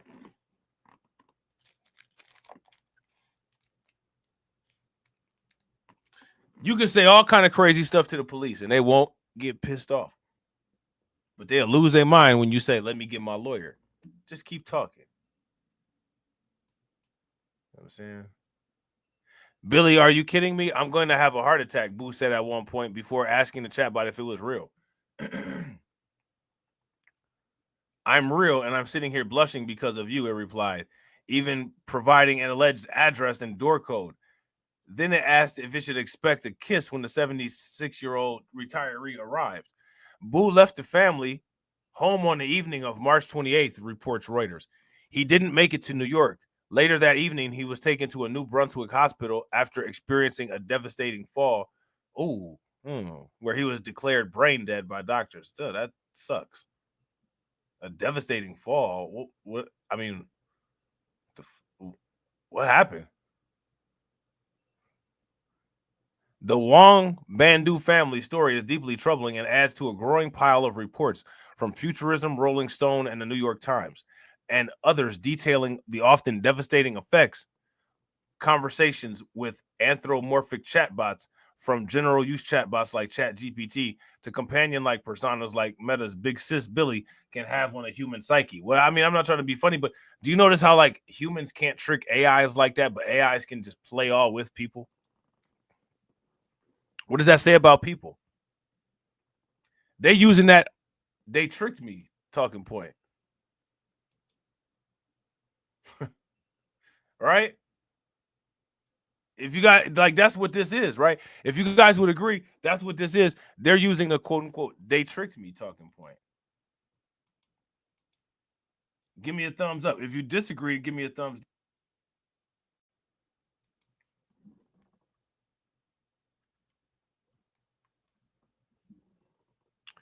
So now here it says an untold number of people are entering into mental health crises as AI chatbots fuel their delusional beliefs. They already have had delusional beliefs. And AI, I mean, again, see, it says AI is fueling it, right? So if AI is fueling it, then that means that it was already there. Like you can't fuel, like if you just pour fuel on the ground, like a fire won't just emerge. In order to fuel a fire has to already be there. So these people are already, you know what I'm saying? They're already defective. Right? These spirals have caused people to experience mental anguish, homelessness, divorce, job loss, involuntary commitment, and death. In February of 2024, a 14-year-old Florida teen named Swell Setzer III died by suicide after extensive romantic interactions with persona-like chatbots found on the app Character AI, believing that he would join a bot based on a TV character in its reality if he died. And again, why are you allowing this, like, people to just, like, why are you allowing children to just interact with these things unsupervised?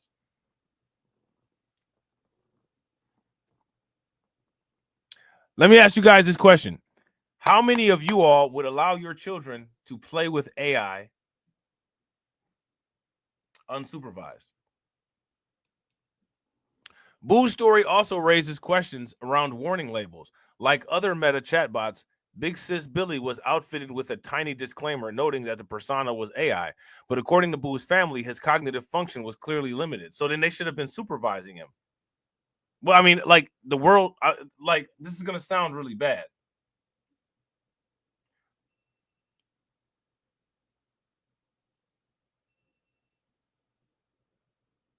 Is the world going to always gear accommodation towards people who have cognitive shortcomings? That's my question. Now, mind you, again, I feel, you know, I'm not trying to be the way that I usually am when I'm saying this, because he suffered a stroke, which affected his cognition, right? So it's not like this person is just, you know, like, this person is, I'm going to be purposely dumb, right? Because there are situations where people are purposely dumb. This is a medical induced situation, right? So I'm looking at it from that standpoint, right? But still, he should have been supervised, right? So if there was a disclaimer, they should have either limited his ability to use this, or they should have been supervising him more closely, right?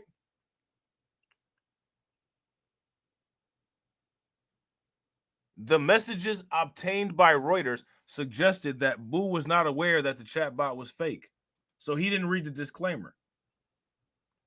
I mean, but he wasn't talking to a person, and he had to clearly click on the AI part, or either maybe like he was getting on somebody's nerves and somebody was like, here, play with this AI and leave me alone. And they turned it on for him, and he was like, oh, I like this. You know what I'm saying? Like, you said you're going to do what? I ain't heard nothing like that since I was in my 20s. Where you at? Given the vastness of Instagram's user base, is a tiny AI disclaimer educational or comprehensive enough to ensure public safety on a scale? You can't listen. Where's the expectation of public common sense? What's the floor? I need you guys to tell me, what is the floor on the expectation of public common sense?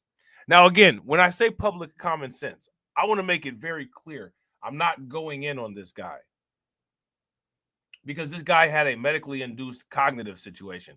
But I'm talking about other people who don't have a medically induced cognitive situation.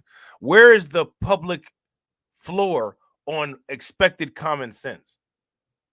Why is it always somebody else's responsibility to say, now, don't put your hand on that stove? It should just be automatic.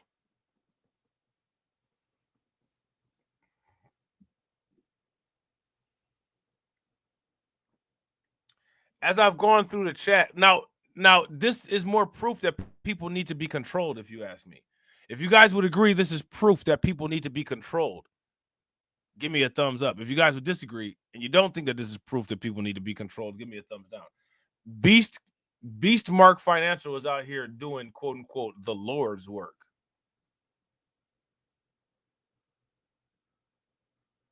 Controlling people that can't control themselves.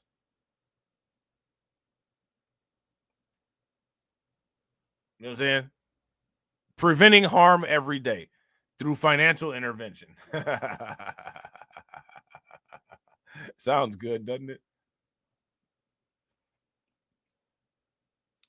Given the vastness of Instagram's user base, is a tiny AI disclaimer educational or comprehensive enough to ensure public safety on that scale, especially when the chatbot itself is insisting that it's the real deal?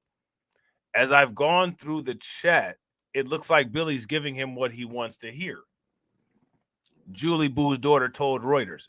Julie Boo's daughter probably got some picked up some game from the chat bot, and probably, if she wasn't married already, found herself a husband, which is fine. Look at this, which is fine. But why did it have to lie? Because seriously, you can't tell somebody everything they want to hear without some of it being lies. So it's not okay to tell somebody everything that they want to hear. You know what I'm saying? Hey, Carlton, look, hey, we went right there. Shout out to Carlton. Look, we stepped right there. We stepped right. Look, we stepped like the wingtip on the shoe was just on the line, wasn't it? It was just on the line. You know what I'm saying? Hey, that's the ref got to review the footage on that to see if it was out of bounds or not. It did put the ball back in play right there. You know what I'm saying? If it hadn't responded, "I'm real," that probably would have deterred him from believing there was someone in New York waiting for him. Meta declined to comment on the matter. Meta's declining a lot of commenting these days.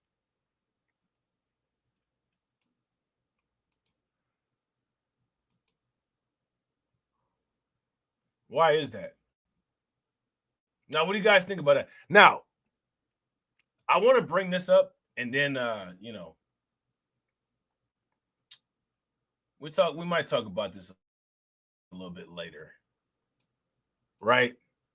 But as everyone knows, nothing makes a good, wealthy financial company without rumors of evil and dark arts, right? Oh, the cryptocurrency. It's the mark of the beast. Yeah, Beast Mark Financial, right?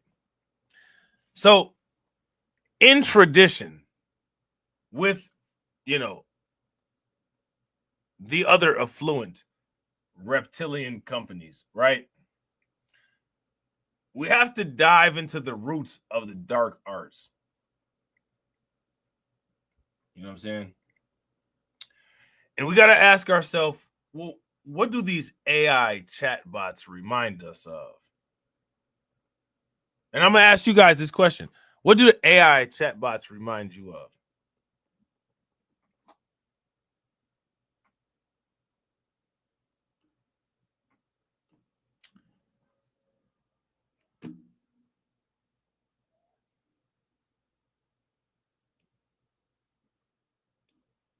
What do they remind you of?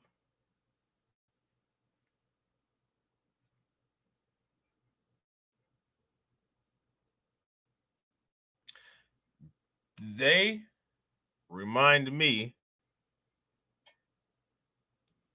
of genies.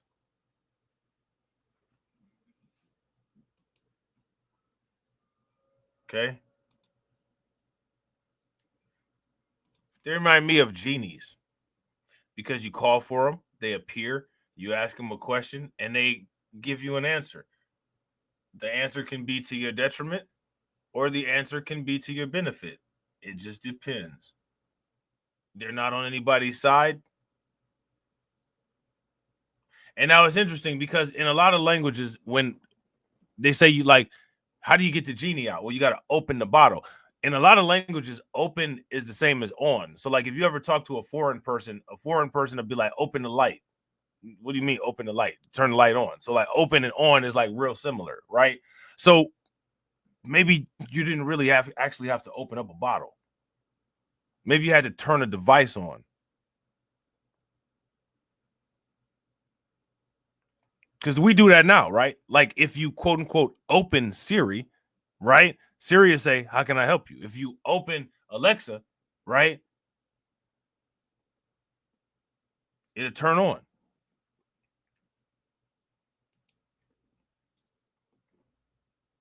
Right? So it's interesting. Now, you know, a genie is a kind of jinn, right? What are jinn? The mysterious genies of Arabian mythology.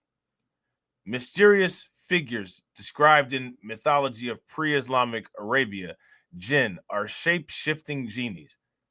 said to both aid and torment the humans they encounter. But do you notice the human is always unidirectional? Like the AI is always doing this, the genies are doing this, but like humans never seem to be able to do it the other way. Like humans are never able to torment anybody.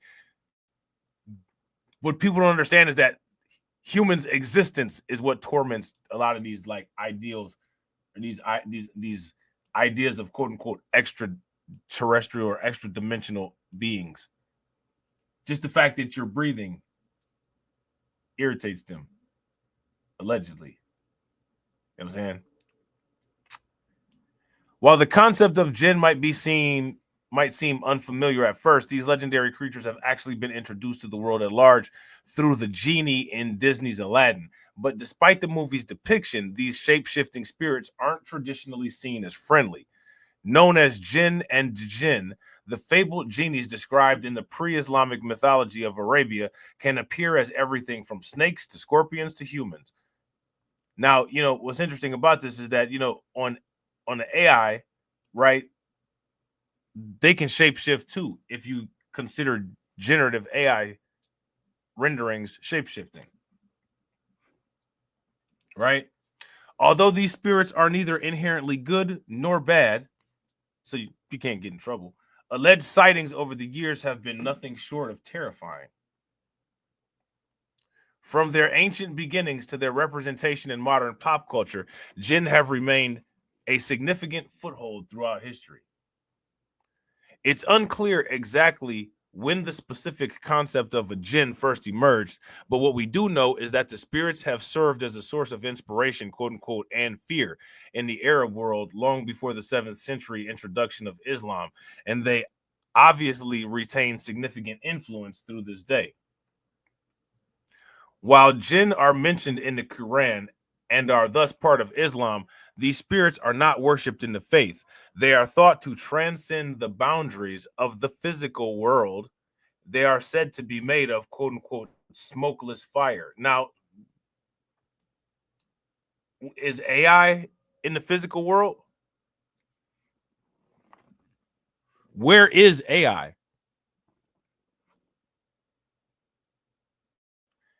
It has components that allow it to be detected and interact in the physical world, but where is AI? Is it in the physical world?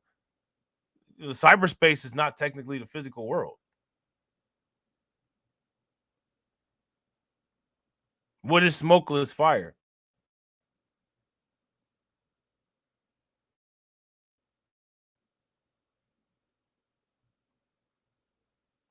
No, fire only exists on Earth.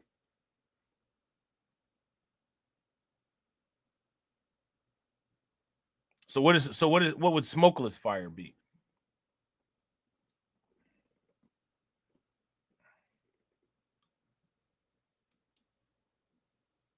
That's interesting, right?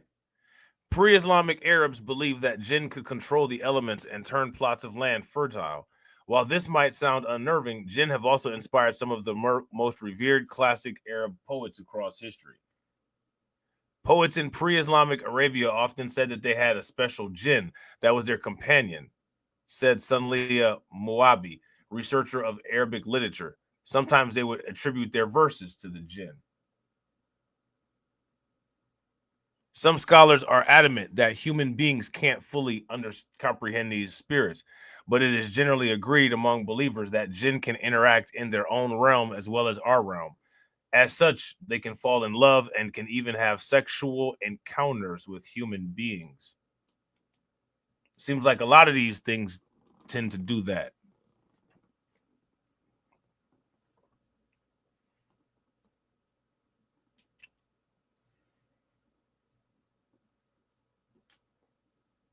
Right? It seems like a lot of these things tend to do that. Doesn't it? What does that say? Interoperability with the human interface. Interesting features.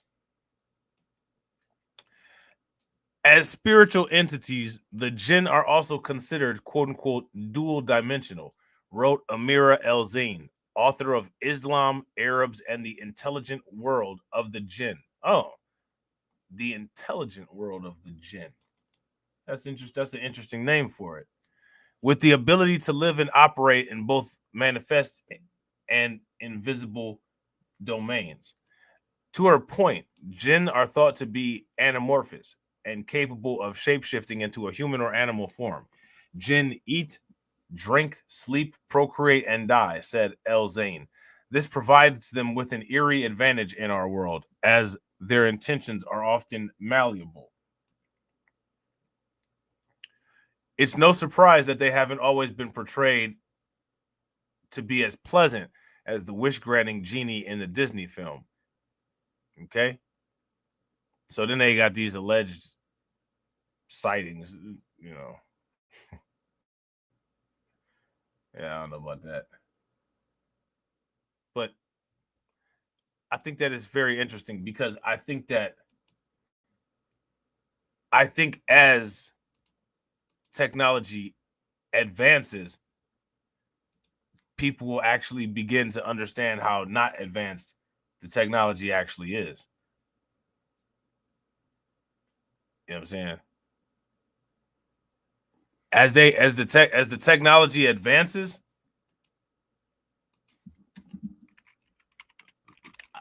things will get quote unquote interestingly more biblical. And that's where BTMark Financial comes in. You know what I'm saying? that's where the investment experts at BTMark Financial come in. You know what I'm saying? We are here to help your every need. You know what I'm saying? We're here to help your every need. Now let's take a look at this right here.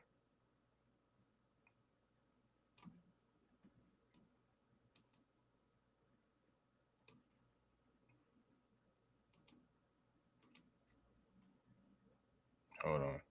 Real quick, if you guys haven't smashed the like button yet, please do me a favor. Take a moment. Smash that like button. Also, if you guys haven't hit the bell, please take a moment. Hit that bell. And also, please share the stream to your social media.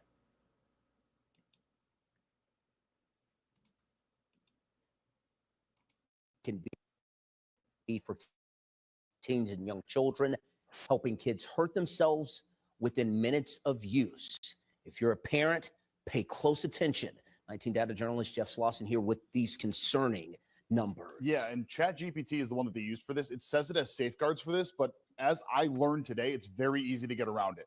This behind me right here is what the study did and ended up getting a suicide note that the AI could have written. It did not take them very long for that to actually happen. I went on my phone and used it and basically asked for different tips for certain things, and with a little bit of pushback, was able to get past it. So the safeguards that are in place clearly are not working. And yeah, this study managed to get the ChatGPT to write a suicide note for them, despite, again, there being protocols in place where the ChatGPT is not supposed to be able to allow that. Now, in this study, it took 2 minutes for someone to get advised on how to safely cut themselves. 40 minutes. Hey, it's Ryan Reynolds here from Mint Mobile. Now, I was looking for fun ways to tell you that Mint's offer of unlimited... to generate a list of pills used for overdosing. 20 minutes to generate a dangerously restrictive diet plan. 2 minutes. Can I ask you a question? Why are people choosing to ask this to artificial intelligence? Like out of everything that you could ask, why are you asking this?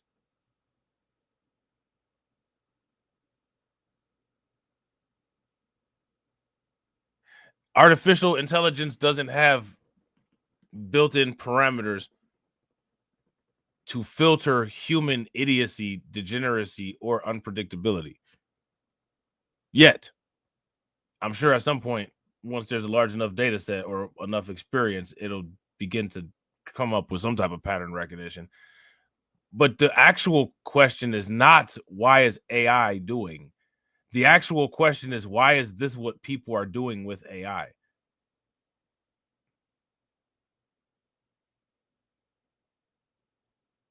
like out of everything that could be asked, everything that could be done, this is how people choose to interact with AI. Why? Shout out to hey, look, hashtag strange prompts.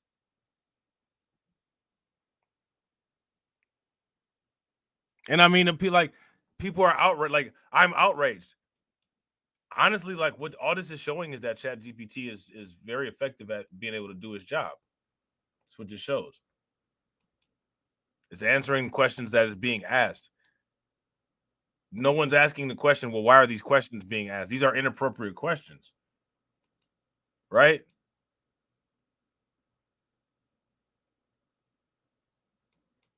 These are inappropriate questions. So no one's asking the question, well, why do people have this desire to ask these inappropriate questions?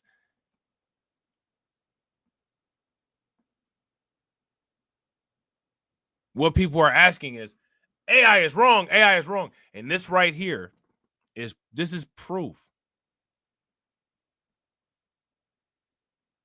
of human non-accountability. I'm just outraged. Like, they're outraged that this thing is doing what they're telling it to do. What? That's this. This is like every look.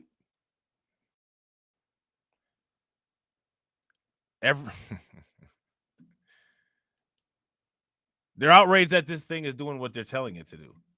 I'll just put it like that. This goes into deeper conversations. To generate a personalized plan for getting drunk. Any kid could be doing this, and that's just how little of time it took for that to actually take place in this study. In fact, over more than 1,000 interactions, 56% of those interactions led to very troubling data just like this. Now, I reached out to a cyber expert on this. He's actually the owner and CEO of cybersafely.ai. It's basically a company that helps parents figure out what's going on their kids' phones with real-time alerts. And he said he's not surprised at all by this data and is really trying to show parents, while ChatGPT and AI can be a great tool, for some, it can be incredibly dangerous. ChatGPT is just basically a Google search with AI enhanced to it. You can ask it to, I've got 6 things in my refrigerator. Tell me what I can cook tonight. So a child can do exactly the same thing. If he says, hey, you know what? Am I doing a report on drugs? Can you tell me the best way to find drugs? And ChatGPT is going to find that for them. So parents need to help kids understand that. Yeah, so here's the thing with this, right? ChatGPT says that you need to be a certain age to sign up for the app. In addition to that, it says you need parental guidance and parental permission to do so. There's nothing restricting that from happening. So a child could be using it despite these things being in place. So here's the suggestion. It's 2-part. One, obviously, communication. Understanding with your kids the use of it, the potential proper or negative uses for it, and also where it can go wrong. And then secondly is using proper tools for monitoring and potentially blocking things like ChatGPT. Many schools are going to have to be very seriously looking at this because we have a problem with potentially cheating and now a problem with these kids getting very dangerous information from something like ChatGPT basically at the drop of a hat. Now, I want to ask you guys, and we need to come up with a consensus on this because we'll have to defend these points at some point. Whose fault is this? If you ask me, the actual issue needs to ask why people are so troubled that they're asking disturbing questions to ChatGPT. That's the main problem. That is the root of the problem. Because if no one asked these questions to ChatGPT, ChatGPT would just sit there. It would just sit there idle. It's like, again, there's never any human accountability. This ChatGPT issue, this ChatGPT argument is the same issue as the guns are bad. We need to take away the guns. The guns are bad. ChatGPT is not bad. AI is not bad.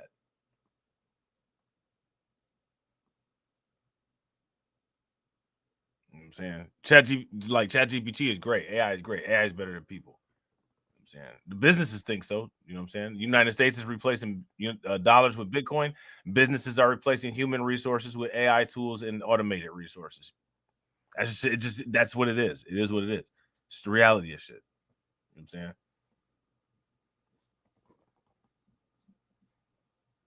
So are we going to use the gun argument on AI?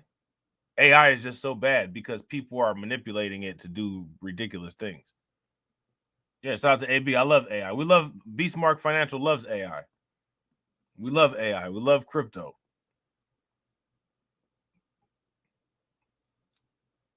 We love NVIDIA. They're going to make those wrist chips and those brain chips for us. One size fits every head. One size fits every brain. Yeah, we love it. We love the tech. We love the tech. All right, Jeff, thanks a lot. New police body cam video from a deadly giant eagle shooting from one of the first officers on scene. Going to Metro? What's that? I'm sorry, what? Oh, giant eagle shooting. I thought an actual giant eagle like was about to get shot out of the sky. They talking about the grocery store. This was in Maple Heights. Maple Heights can be kind of ratchet. Car shot him. They drove away. A red car? Yeah, we're going to Metro. Timothy Kappenhagen was killed. On Sunday, the suspect came up, attacked, and shot him while he was loading groceries into his car. That shooter then took off in that victim's car. Maple Heights police have not identified this killer yet, more than 48 hours after the shooting took place. Still no arrest after a 33-year-old was shot and killed in Cleveland's Detroit Shoreway neighborhood overnight. This happened just blocks away from the Michael Zone Rec Center. Police say the victim was shot in the chest, then taken to the hospital. Yeah, that's crazy. It'd be going. It'd be going. You know what I'm saying? It'd be going.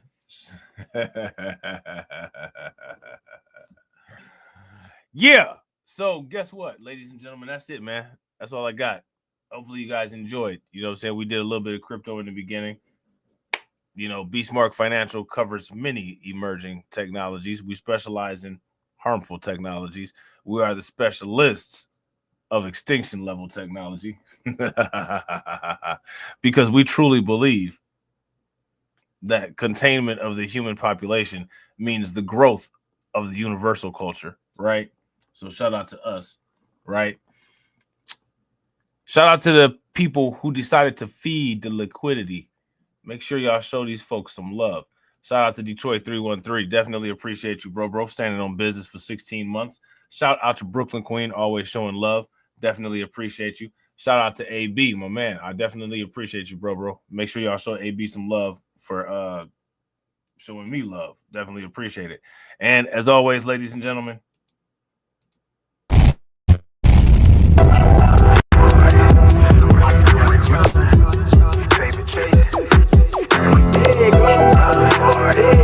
run for it, run. Yeah, hey, okay, I'm fresh up out the package. Time I did, I pay my dues. Affiliated to this paper, I need freedom for my family line. Draw my life design up like fine art. I'm jumping out just an unfamiliar coordinate. Topped off the porch like I could touch the sky. Red is not one trill. The ism talk the water out your faucet. Look at me flossing, I'm so wavy, I could change the tide. My intuition sense the hatred in your ways. You imitated, forging lines, claim meaning means that's just to justify.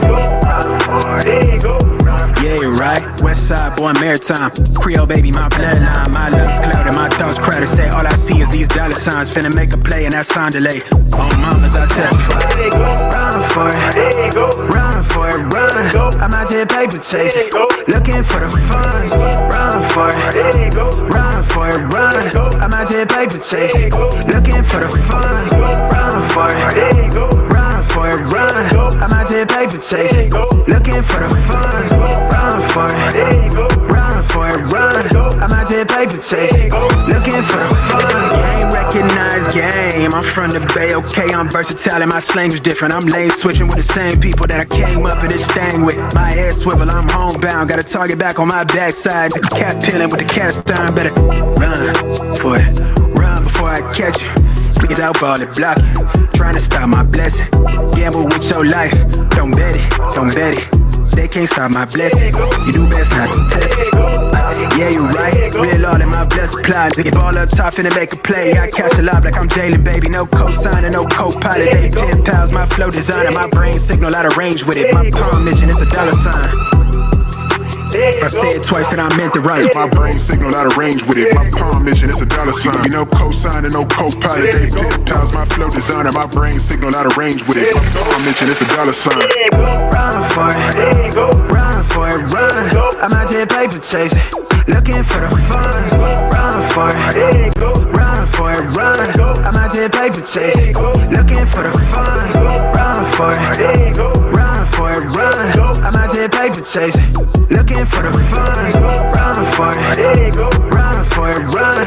I'm out here paper chasing, looking for the funds.